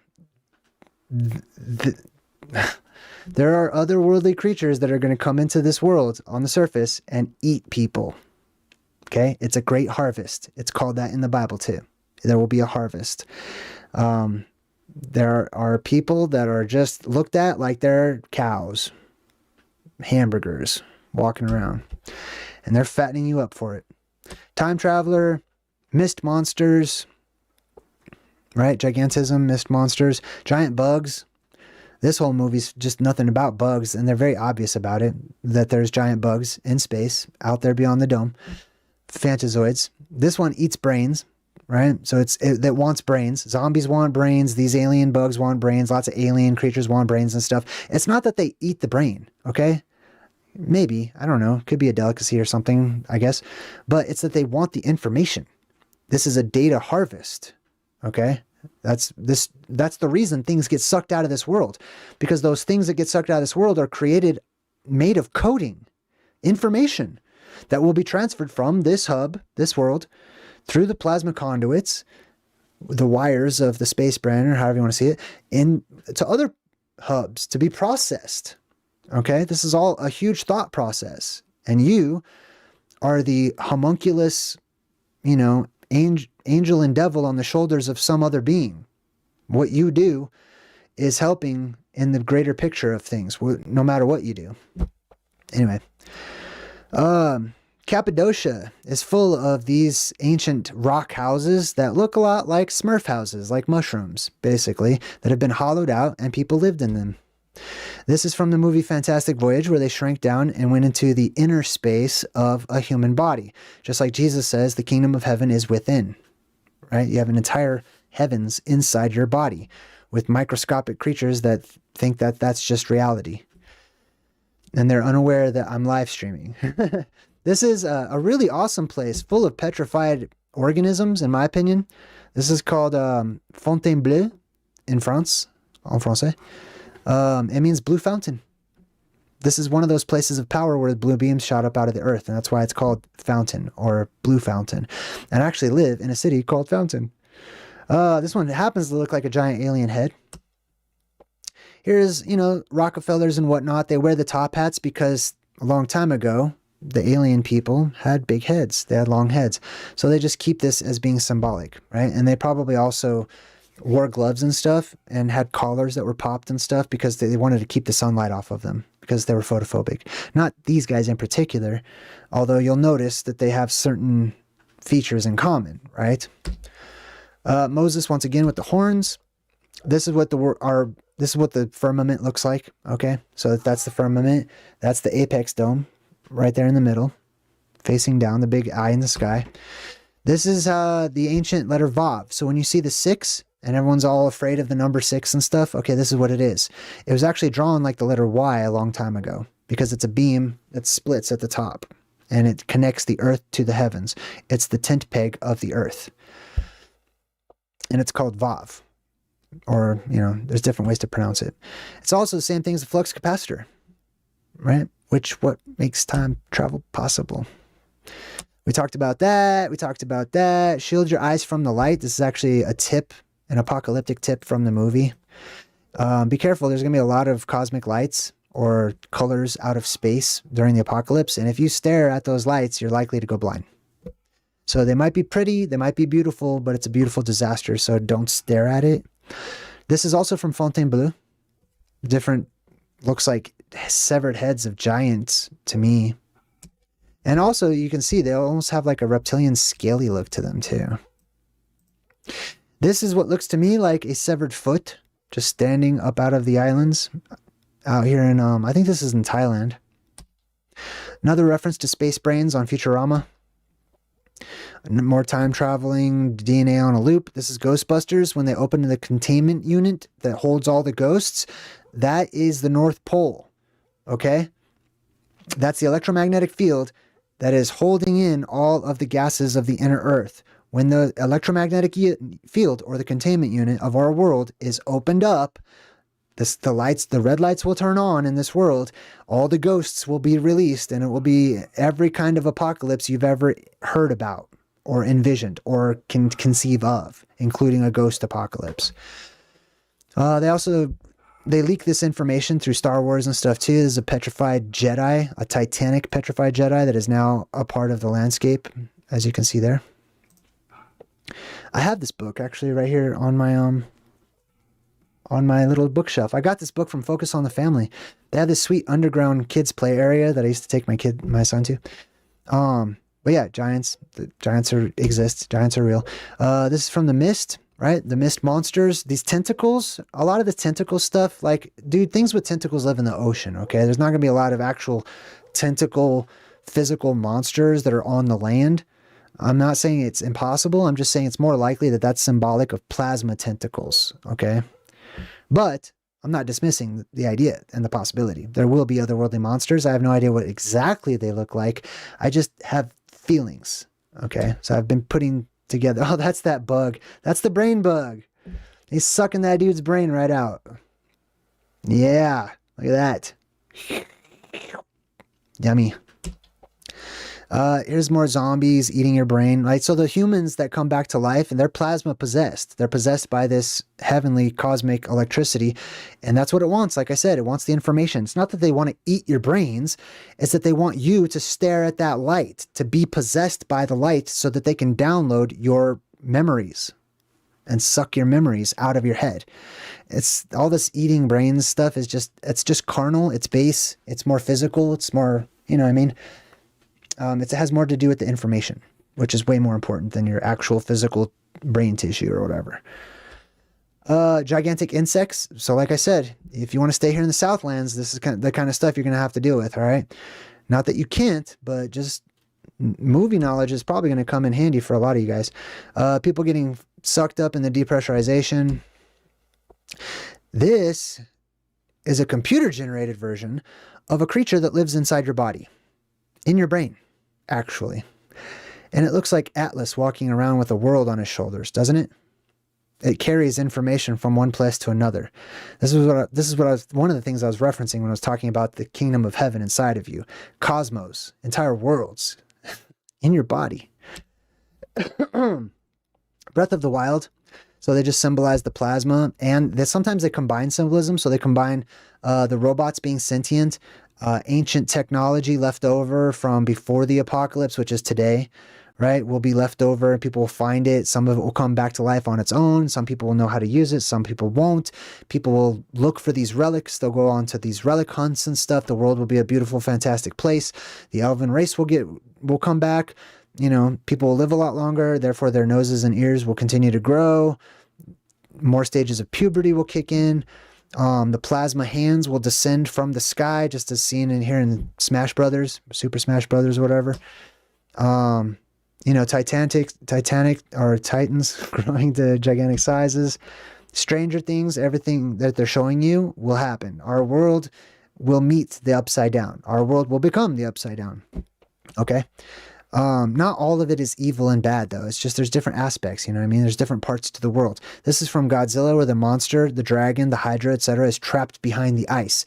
This is the dome, okay? All that plasma, which is the dragon, or the worms, fire worms, is trapped behind the ice. It's at bay right now. But if they start digging into that, or that opens up or whatever, then you're going to see the stars fall in pink lines, just like you saw on Under the Dome. Moses, with the rays of light coming out of his head, sometimes it's horns, sometimes it's rays of light. Like I said, it makes more sense to me that two beams of light came out of his eyes than off the top of his head for some reason. And he's pointing right at the electricity too. You notice that? Anyways. More from the Mist. DNA on a loop, once more. A big fat petrified hand sticking out of the ground. There's the stars falling in pink lines and Under the Dome, right? So that's just the plasma that's leaving through. Remember I said there's weak spots on the dome, specifically the apex dome. There's weak spots on it, which means there's little mini domes or craters, however you want to see them, and the light acts differently as it passes through that. But whenever the atmosphere depressurizes and the dome bursts open, all those weak points on the dome are also going to burst open. So you'll see the plasma just snaking its way in like spaghetti or cheese through a cheese grater or something, you know what I mean? And it's going to be that color. It'll be magenta. There's another killer space brain, some reference from some old movie from yesteryear. Horton Hears a Who, that's a reference to the Fractalverse. This is clearly the apex dome above our world, and we're tiny little who's, right? I mean, and this, our world has an underworld, which is the stem. Our world is portrayed as like many things: a mushroom, a flower, never a ball, never a marble. Well, I don't know, I guess so. Post-apocalyptic orange atmosphere, orange world, color gradients.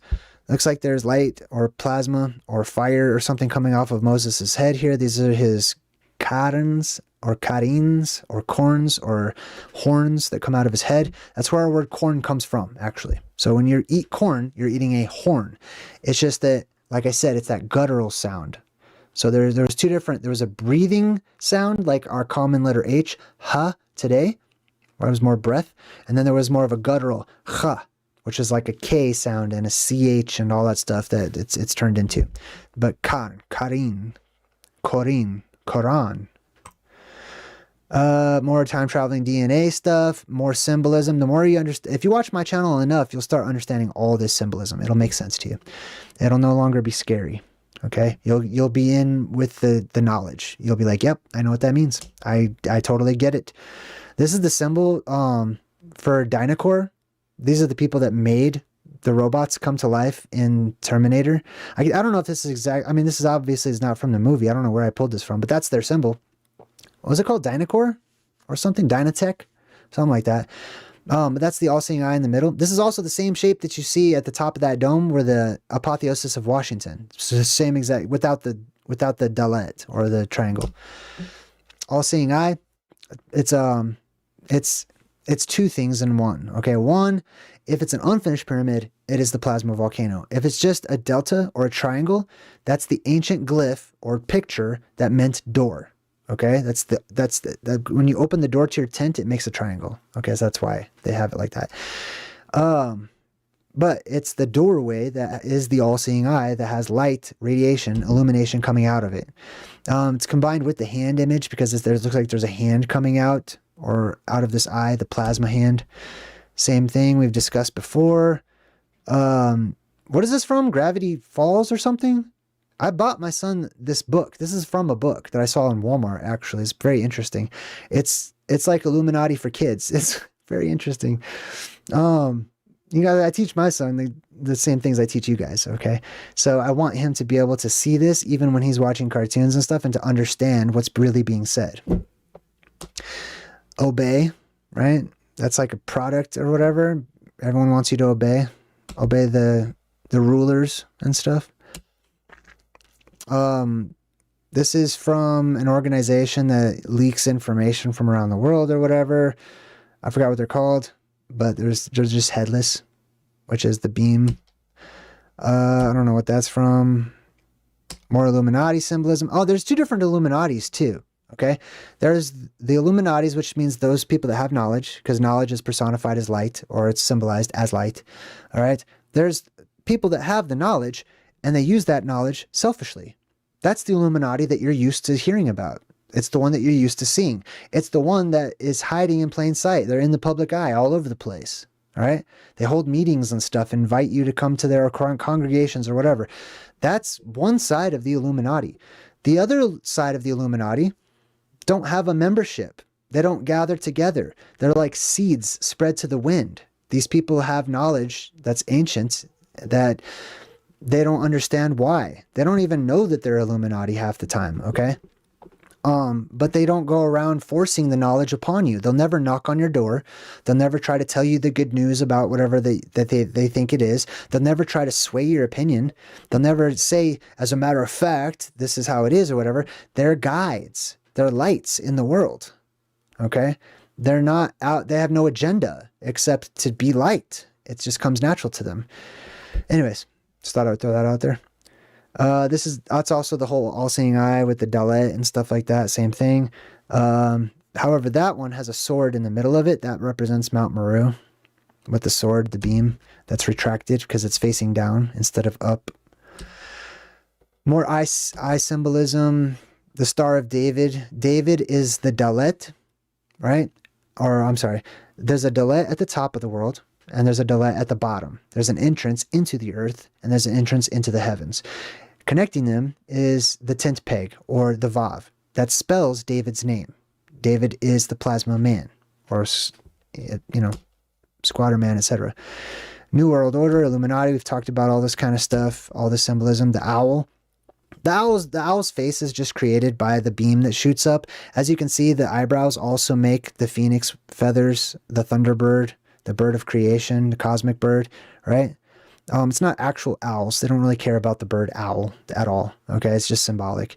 And it symbolizes the beam of plasma that shoots up out of Mount Meru and spreads its wings and creates these toroidal instabilities on either side, or a torus field that people see. And it looks like, depending on your perspective, it looks like a face of an owl. Okay. Let's see. We talked about all this. I don't know why I included so much of this symbolism here. I was going kind of fast. George Washington, he's symbolic. I don't think he's real. If you think he's real, it's fine. I'm not here to debate. I'm just letting you know I'm not convinced, okay? I don't think this is a real dude at all. I think he is a cartoon mascot that represents an organization, all right? He's between the pillars of Hercules right here. There's the ladder, which is the beam that shoots up into the depressurization point. This is Jacob's ladder. They always have this stuff. I could break down all this stuff, dude. The black and white checkerboard floor, that's the space between worlds, right? Heaven is white. And then the shadow worlds, the dark cities where we live on the game of life chessboard or whatever. We've already broken down that symbol. This is your Gmail over here, the apron, the bricklayers, right? The tile makers, the tilers of the world. The sash represents the plasma that spirals as it goes upwards. Same thing here. Right. I don't really want to break all of it down. Oh, the broken column. Okay. So remember I said there's an anode and cathode beam, the two witnesses on either side of Mount Meru in the center, right? Well, one of them is stronger than the other one. So oftentimes one will just disappear completely, or it'll seem to, as the other one intensifies. And that's the broken pillar. It's the death of Tammuz, basically. Hold up. Anything else I want to really point out? Nah, I don't know. Let's just move forward. I got way too much stuff to... This represents the Garden of Eden and the energetic barrier that goes around it. It's not eating its own tail, or it would just shrink in size and die. Right? It's moving. It's a circuit. Same thing with this. This is just fancier. The Bohemian Grove, where they have the giant trees, redwoods. Oh my God, these are amazing. One day I might go there. Not to the Bohemian Grove, but to Redwood Forest or Sequoia National Park. It's an amazing place. That's the owl worshipping, like I talked about. You know, I just broke that whole symbolism down for you guys. Owl, the Shriners, all this stuff, same symbolism. Bricklayers, world builders, the controllers of the world. We talked about this, the mist. There's me at DIA. That's why they're always pointing up, by the way. You'll see me do that sometimes. It's a reminder not to forget that there is a dome above, and that there is power beyond that dome. This is also I think this is some kind of time capsule or something that was laid. And you can clearly see, like, they just have the Illuminati right out there in the public. This is the Illuminati that you're aware of. They don't care. They're not hiding. You know what I mean? They're known about. It's the unknown ones. This is the real human hand. This was petrified by a man named Girolamo Sagato. Look it up. It's very interesting. He was killed because of his knowledge. He was murdered, and all his knowledge and his research was burned by goons from the government. He knew how to turn people into rock. This is a real hand that's on display in a museum. There's other body parts too. He made a table for some disturbing royalty figure made of human body parts. Cthulhu, we talked about. This is the Plain of Jars over near Thailand. And just gigantic megalithic jars, hollow vessels that are clearly vessels of some sort, right? It seems to me that they were probably created by giants, okay? And they're just strewn about. This also happens to be a place where the United States heavily focused on dropping artillery and bombs during Vietnam. Imagine that. That they would blow up these things and try to get rid of them, right? They're constantly trying to get rid of all the evidence for all of this hidden history, okay? They don't want you to even have a splinter of your mind or a bit of doubt as to the official narrative that this is the way it is. This is just the way that it is. It's not. It's the way it is now because it's the way they have shaped it to be and created it to be. But that's not always the way that it was. Even Truth in Movies, Jason Voorhees, he represents zombies, which are totally real. I met a kid today that's like, zombies are not real. And I'm like, oh my God. Yes, they are. I mean, I'm not going to go teach other kids stuff, you know, like let their parents teach them whatever. But dudes, zombies are real, okay? Jason Voorhees is just symbolic of something that's very real, which is zombies. And zombies will rise from the dead one day, and the dead will come back to life, period. Like, I'm not debating that. You know what I mean? There's no question about it. I've researched that topic so much for decades. I'm convinced. I know zombies are real. Okay. I know that there's a resurrection. I know that the dead come back to life. Where's the white hockey mask face just to symbolize like the white color of the Fantazoids and stuff like that. The red sky and the association of the red sky with survivors who basically become superheroes and heroines of the future. Krang, another space brain from Dimension X, which is Nibiru, which is just the portal in the sky.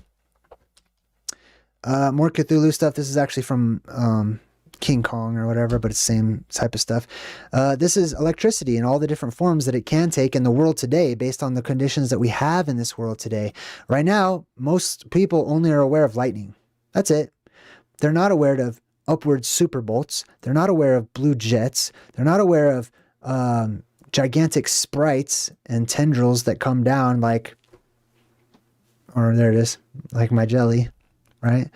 They're not aware of gigantic halos of plasma called elves, right? And all these things are quick flashes in our sky today, but they're lasting longer and longer as our world is quickly filling up with more gases from the ocean, releasing all of its oxygen from all the heat and other things too. But in the world to come, these won't be quick flashes. They call these transient luminous events, but they're quickly happening in today's world. In the world to come, when all that pressure is released and there's way more gases and there's way more electrical charge in the atmosphere, these things won't be little flashes of light. They'll be moving about, hanging around for very long periods of time. And trust me, you'll try to figure them out. These are also like the thunderbolts of the gods. You know, oftentimes these are drawn up there in the skies, especially sprites. You know, they look just like this in antiquity. They show them holding onto it just like that. Well, if I make it bigger, actually, it's like Zeus's thunderbolt. That's exactly what that is. Let's see. The hidden ones, so they want to hide their identities, conceal themselves and whatnot. They don't, you know, they want you to know who they are and what they're really up to and stuff. Oh, this is interesting too. So these are all the different levels within the different rites of Freemasonry, right? I'm not going to break down the symbolism. I just want you to see the different initiative rites or the different levels that you can achieve, right? Everyone's familiar with like the 33rd degree, which is up here, Inspector General or whatever, right? But down here, they have words like Elu. Remember how I said elf comes from the word Elu? It means of God, or elf, basically, or a leader. Anyways, I thought that was interesting. This is an actual island in Thailand. This is called Maya Bay. And there's a Titan lying right down there sleeping on her side. I don't know if you can see it, but there's a big fat face right here. There's a shoulder and an arm and a hand right there. There's some hips right back here. And damn if that isn't a petrified, gigantic, titanic being to me. Okay? And I don't even care if it's not. I think that's amazing that it would resemble it that much. I can see facial features in this petrified woman. Moana's Tafiti. And I've looked around the island. I've gone over video footage, pictures galore, and I've found a bunch of stuff here. It's amazing. And right after I did this video about this, actually, they shut this island down for a long time. It's pretty interesting. Anyways, this is a petrified biological life form called a tree. It is now a rock. And it can also turn into different crystals and stuff. So the elite, they went around destroying these.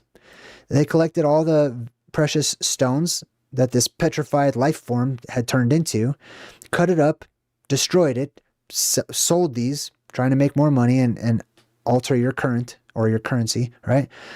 They got rid of all of these. Okay, for the most part, if you find any, it's just leftovers. You know, they can't possibly get all of them. And people started to see them and stuff. So they made these national parks and stuff. And they said, oh, stay away, stay away. You can admire it if you pay us to come into the national park and pay a ticket or whatever. You know what I mean? They're very intelligent in their schemes or whatever. Metropolis, this is just more all-seeing eye in the sky symbolism. Obey. Mickey going through the mirror. The mirror is the firmament. Okay, it's reflective whenever you shine light up at it. And when it opens, that's when the mind flayer comes down and plasma possesses people's brains and stuff. And, you know, if you're evil, if you're inherently evil on the inside, over 50% of your spirit, your soul is selfish, hateful, or whatnot, you'll be plasma possessed. Okay. And these electrical fields will amplify whatever is the dominant force inside of you. And that's what you'll be. And your conscience will be seared off. If you're 51% good, boom, then you got a chance. But anyways, these are just plasma that's coming down into this. Lightning literally is this. Okay. It's just plasma that comes into this world. There it is again. There's the mirror firmament, the firmament mirror. Portals above, waters above. These are the origin of gravestones. Okay, when people got petrified and stuff in place, they died in place, became rock oftentimes. And this is why we mark where the dead were with rocks. Moses again, Moses again, Moses again with the horns. Weird medieval drawings. Moses again with some actual horns there. This is the light beams. That's Moses with Mount Meru in the background. Supposed to be Mount Sinai, same thing. Okay. It's a plasma volcano, which is why there's a bunch of electricity coming up out of it. Moses again, light coming out of his eyes. This is the, you know, the Terminator red eye symbolism, machines coming to life, Skynet, all that stuff. This is from the movie Cars, and it's showing you they have giant, these are Titans. Cars were people in the movie, right? These are petrified in the background. These are like Cadillacs in the background. And they're petrified. They're a part of the landscape now. They're showing you this, right?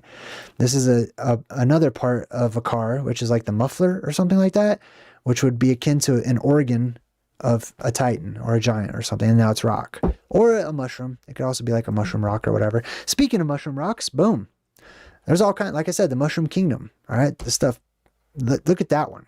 That's my favorite one I've ever seen in my life. That's not AI. That's not fake or anything. Actual humans on vacation, just chilling under the shade of a gigantic petrified mushroom. That's amazing. Just amazing. There's what a real mushroom looks like. Look at, see how it even has this little stem at the top? Let's go back. You see that? The world has been the thing of fantasy and fiction. It's amazing. It's going to return to that one day too. Mushroom Rock. This is literally a state park called Mushroom Rock State Park. Mushroom Rock. Mushroom Rock. Possibly a mushroom rock. Some people think this is like an axe or something that a Titan had laid there. This is actual mushrooms. Okay, let me zoom in to show you this fungus. Like I said, the world will be in ripe shape to grow fungus after the apocalypse. And check this out. Okay. I mean, come on. Petrified mushrooms everywhere. This is I don't remember what this is from, but this is some artwork I found, maybe from a band or something. And they had the dome and they had the light going up and bursting through this dome. That was pretty interesting. This is psychic nosebleed. Many of you are going to get this when the atmosphere depressurizes. It's going to fudge your sinuses up bad. Okay. So your noses are going to bleed. You might even bleed from your eyes and your ears, possibly. But afterwards, you'll have telepathy. Afterwards, you'll be psychic because of all the amplified energy in the atmosphere. So good job. Yeah, Eminem has a time machine. You'll never convince me of that. DNA on a loop? Yes. This is that table I was telling you about that Girolamo Sagato created for nobility, made of human body parts. Skin, body parts, all kinds of stuff. And they're rock. They're stone. It's actual stone. It's none of it. It's all organic that was turned into stone. He's the only one that figured out how to do this. And they burned his information and took it away. This is a picture or a representation of the bed of King Og. However, in Hebrew, that word bed is better translated into the word crib or cradle. So the cradle of a baby titan, not his bed of a giant, like a human bed. No, it's a baby cradle. This is also King Og, or in Islam, he was called the son of Anak, or Og ibn Anak. Okay, and the story is, I don't believe he was an actual physical giant. I believe that he represents the blue beam and the squatter man, and they'll show you him squatting all the time. But the big culmination of this story was he had picked up this huge mound or mountain, and he was going to throw it down onto the camp of the saints, God's people, and he was going to squish them all in one blow, this titan. However, this mountain that he pulled out stopped around his head, and it hovered in the air. All of this is just cinematic storytelling of the blue beam that shoots up to the apex dome, which is the hump up there, and it breaks off and it comes down, but it's made out of ice. And because when it gets close to the strong electromagnetic current of Mount Meru, and there's a big fat zephyr or air rising up from Mount Meru in the form of the blue beam, this ice dome will float and become a floating city, basically. If, in fact, there's actually land up there as well, and people, which I assume there are, and it'll be a floating city. It'll be Asgard, floating up there in the sky at the center of the world. But it's personified and cartoonified as this giant, which is Atlas, same thing, holding up this mound or this rock or this mountain, and he's going to throw it on the camp of the saints, which is the Garden of Eden, which is directly below. That comes from Mount Meru, the blue beam, right? And there's many different pictures of the story over and over and over again of King Og, the king of the Titans, the king of the giants, the main one, who also was said to survive the flood, right along with Noah, right? That he survived the flood.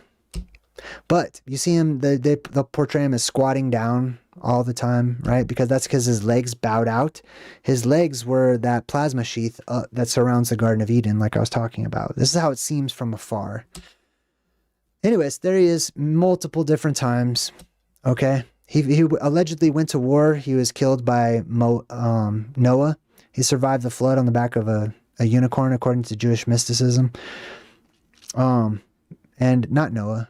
Or Moses. Yeah, Moses killed him, it's said. Moses jumped up about 15 feet, or 15, about 15 feet, and sliced his Achilles tendon and brought him down. This is just a card from Doctor Who. It's called the Ood Brain. There's a race of monsters or aliens called the Ood, and they're all controlled by a space brain. So it's just another space brain reference. When you see this, and the Chinese people and Asians, doing the red fire dragon, these are fire worms. Notice there's no feet, there's no legs. This is plasma. There's the tall tales of the canyons being created by him dragging his axe, Paul Bunyan dragging his axe and stuff. This is sort of just a reference to the skin types. When I say Fantazoid colored skin, this is what I'm talking about. Alien skin looks like this, okay? Sort of shiny, shimmery, dull at the same time, off-white, a touch of color maybe in there. It's like an opalescent or pearlescent. There's the horns, the eye in the sky. This is actually an article that admits and talks about plasma tubes outside of the Earth. That there's tubes of plasma. These are plasma conduits. These are plasma tendrils that are out there. These are the tentacles of Cthulhu, etc.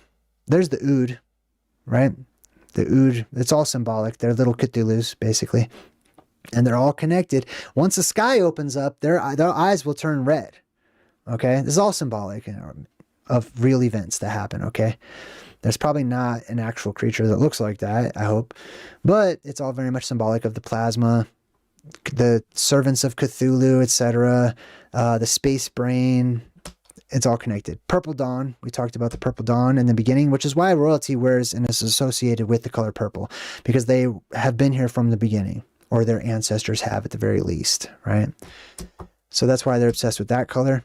This is from the movie Inside Out that actually shows you the different worlds and sort of what they look like. They're synapses, and we are at the top of these little neurons, right? Each world has its own little neuron or whatever. And these are all tiny little people living inside of someone else's mind. This one's pretty sweet. It looks like a petrified eagle. You know what I mean? Petrified animals, organic life. There's like a gerbil or a hamster or something. I don't know. Some sort of camel or bird or something, possibly. That definitely looks like a person laying down. You know what I mean?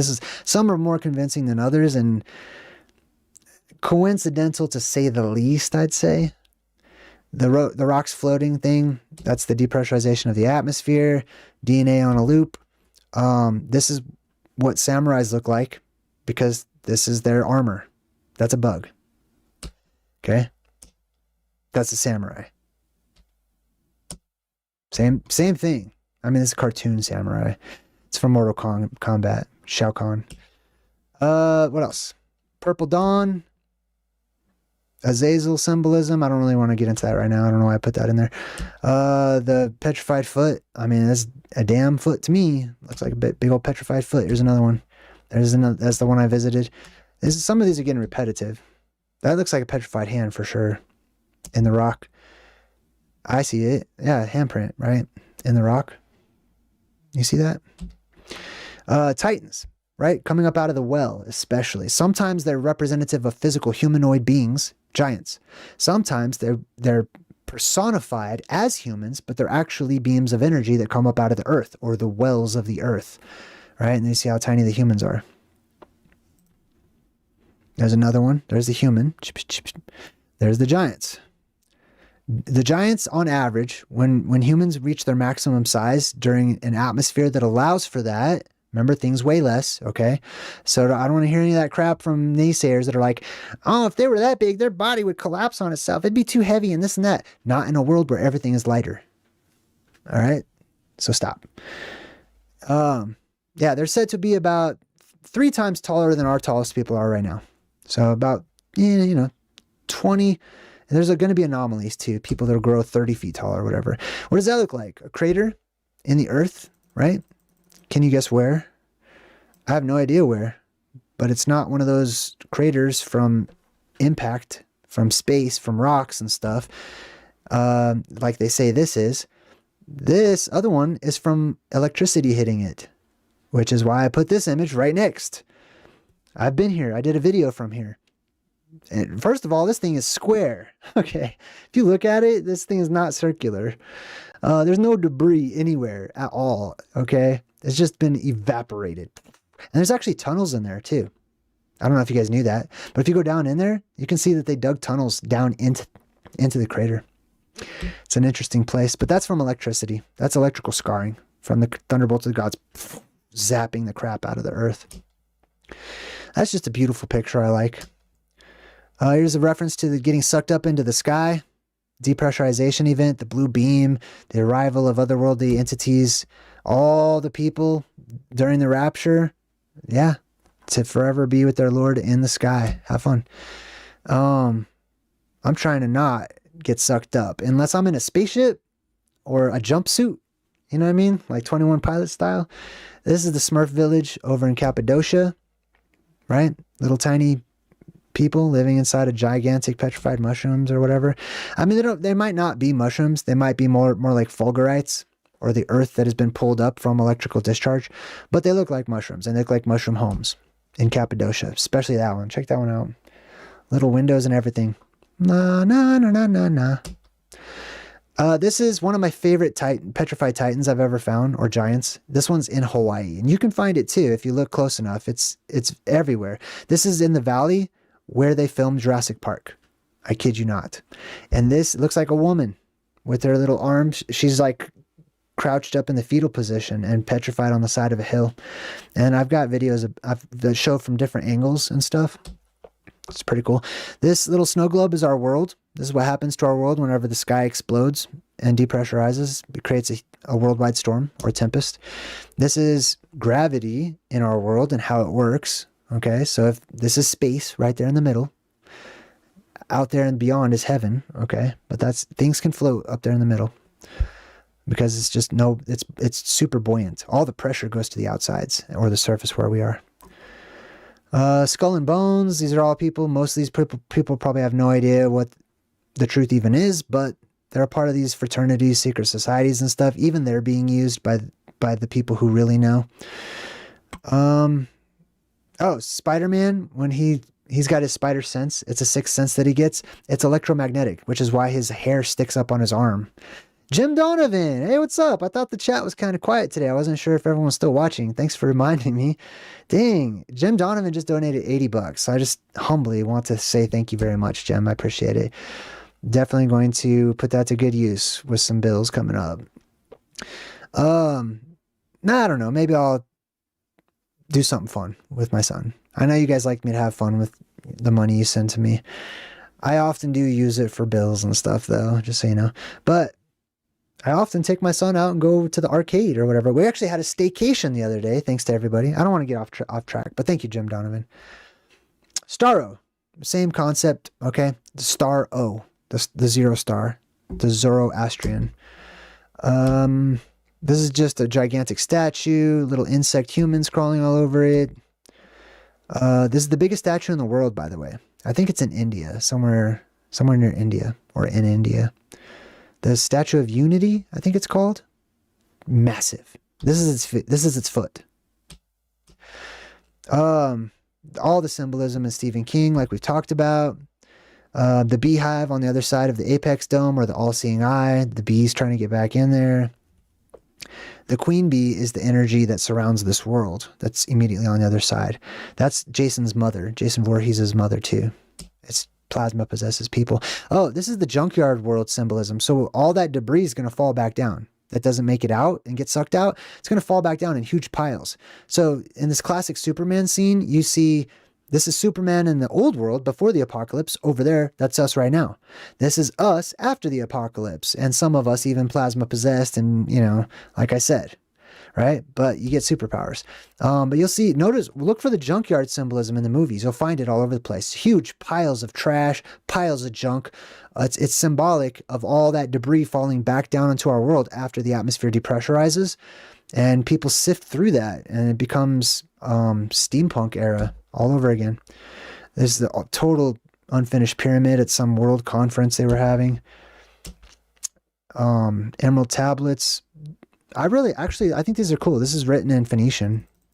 I mean, I could tell you what these letters are and stuff, but it's written from right to left. And these are just ancient Phoenician glyphs or Paleo-Hebrew glyphs. Look, this is petrified gears and stuff, right? From the old world, the Stone Age, right? When everything turned into stone.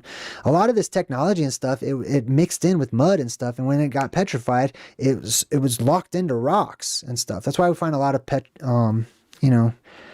fossils and whatever in like actual stone boulders and stuff, because animals and people and whatever, they get trapped in mud. And when it floats up into the heavens and it gets petrified, boom, nobody knows because it's just a boulder. They don't crack it open to see what's inside of it. And then this, you can see that there was a depressurization there. So they indented. Is that the word I'm looking for? You could tell it used to be soft, okay? And they were trying to put something in between these two cracks to keep it together for whenever it moved. So this type of technology was known a long time ago. Mary Poppins, right? Think a happy thought so you can survive the plasma apocalypse. Focus, meditate, don't panic. That's what all of that's about, okay? And you can make it. You can breathe easy. It'll be okay. That's self-talk too. I'm just talking to myself. But all the stuff that floats up, right? Giants, the Smoky God, great book. I have read it. It's here on my channel if you want to listen to it. The fog, the mist, all that symbolism. Here's the junkyard world, the superheroes in the junkyard world, the holes in the sky, or the hole in the sky at the least. More junkyard symbolism of all that stuff that falls back down during depressurization. This is in Thailand, giant feet. The gravestones with the fog symbolism. Oh, the Rockefellers. These people went and cut down. They're cutting down all evidence of our hidden history, of antiquity, of a wonderful, fantastic world. Just cutting it all down. This is just symbolic of the mind of God, Fractalverse that I talk about, right? This is space when you go into this guy's brain, basically. The vampires, we started off talking about that, all the symbolism of the vampires and stuff. It's also zombies. You had to put a stake through the heart. It doesn't even matter if it's the heart or not. During the Middle Ages, look it up. They staked people. When they thought that they were going to come back to life, they'd put a pole into them and they would nail them to the earth. Not to kill the heart or whatever. That's to nail them. It's to keep them from coming back up. Okay? It used to be known across the world that zombies are real and the dead come back to life. Vampires are a mixture of that symbolism. Space elves, right? Volkswagen, Mount Meru symbolism, if you turn it upside down. It's actually M with the unfinished pyramid. It's also the triple Vav, or 666. Maroon 5 does the same symbolism on their stuff.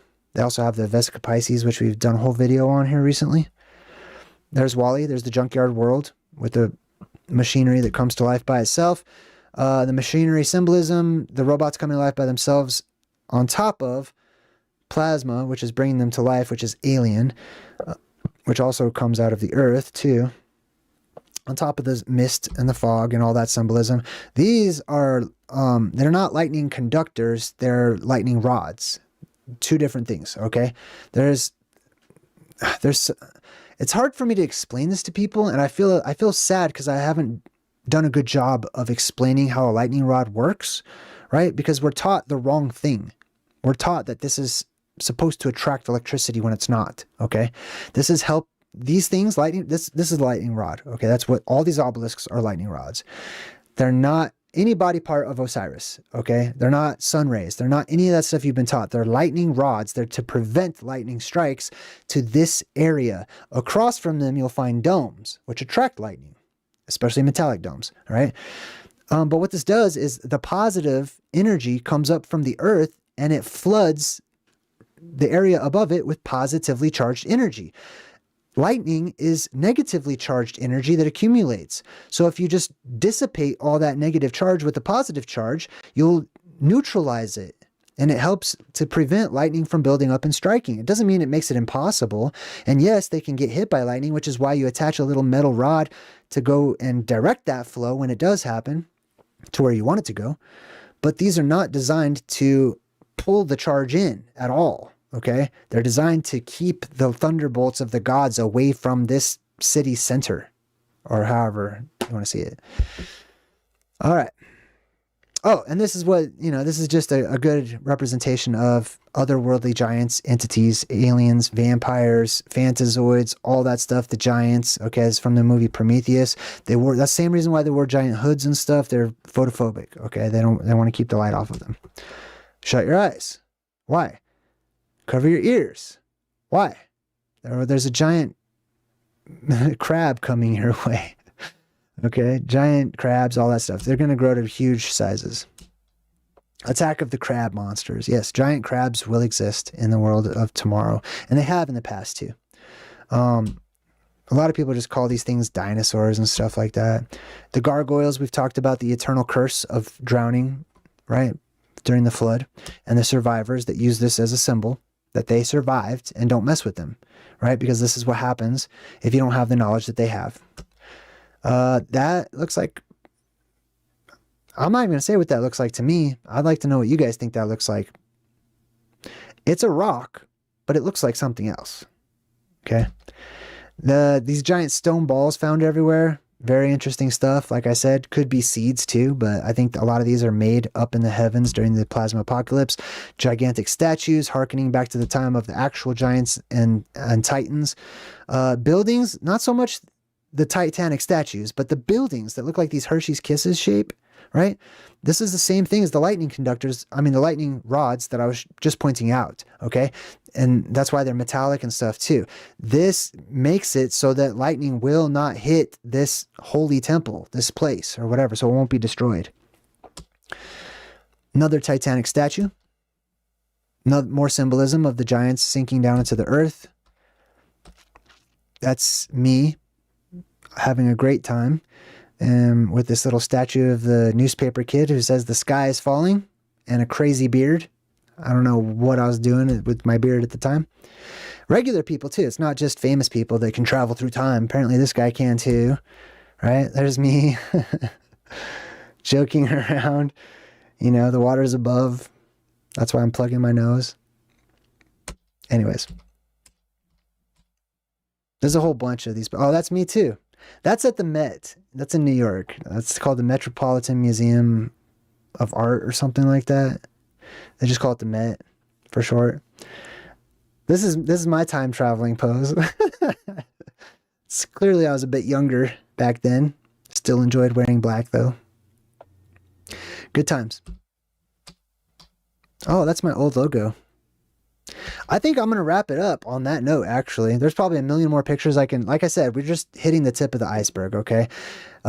Look into your own hidden history. Look into things that are fantastic and amazing because there's truth in everything, all right? Truth in commercials, movies, fiction, fantasy, sci-fi, your body, the world around you. We're all connected. And the secrets that certain organizations claim hold of or whatever, they're not. It's just that the rest of the world is blind. And some people have opened their eyes and have had their eyes opened to see much more, to see ourselves in everything else. And you can have access to all this types of information. Anyways, that's pretty much it. I just wanted to share with you that there is a history that's hidden. There's an ancient oblivion. And if you're interested in these topics, check out my website, JayDreamerZ.com, where you can buy my books and get some merch and just have a good time. It is a good time. All right, until next time, I'm JayDreamerZ saying good vibes and goodbye. Come with me.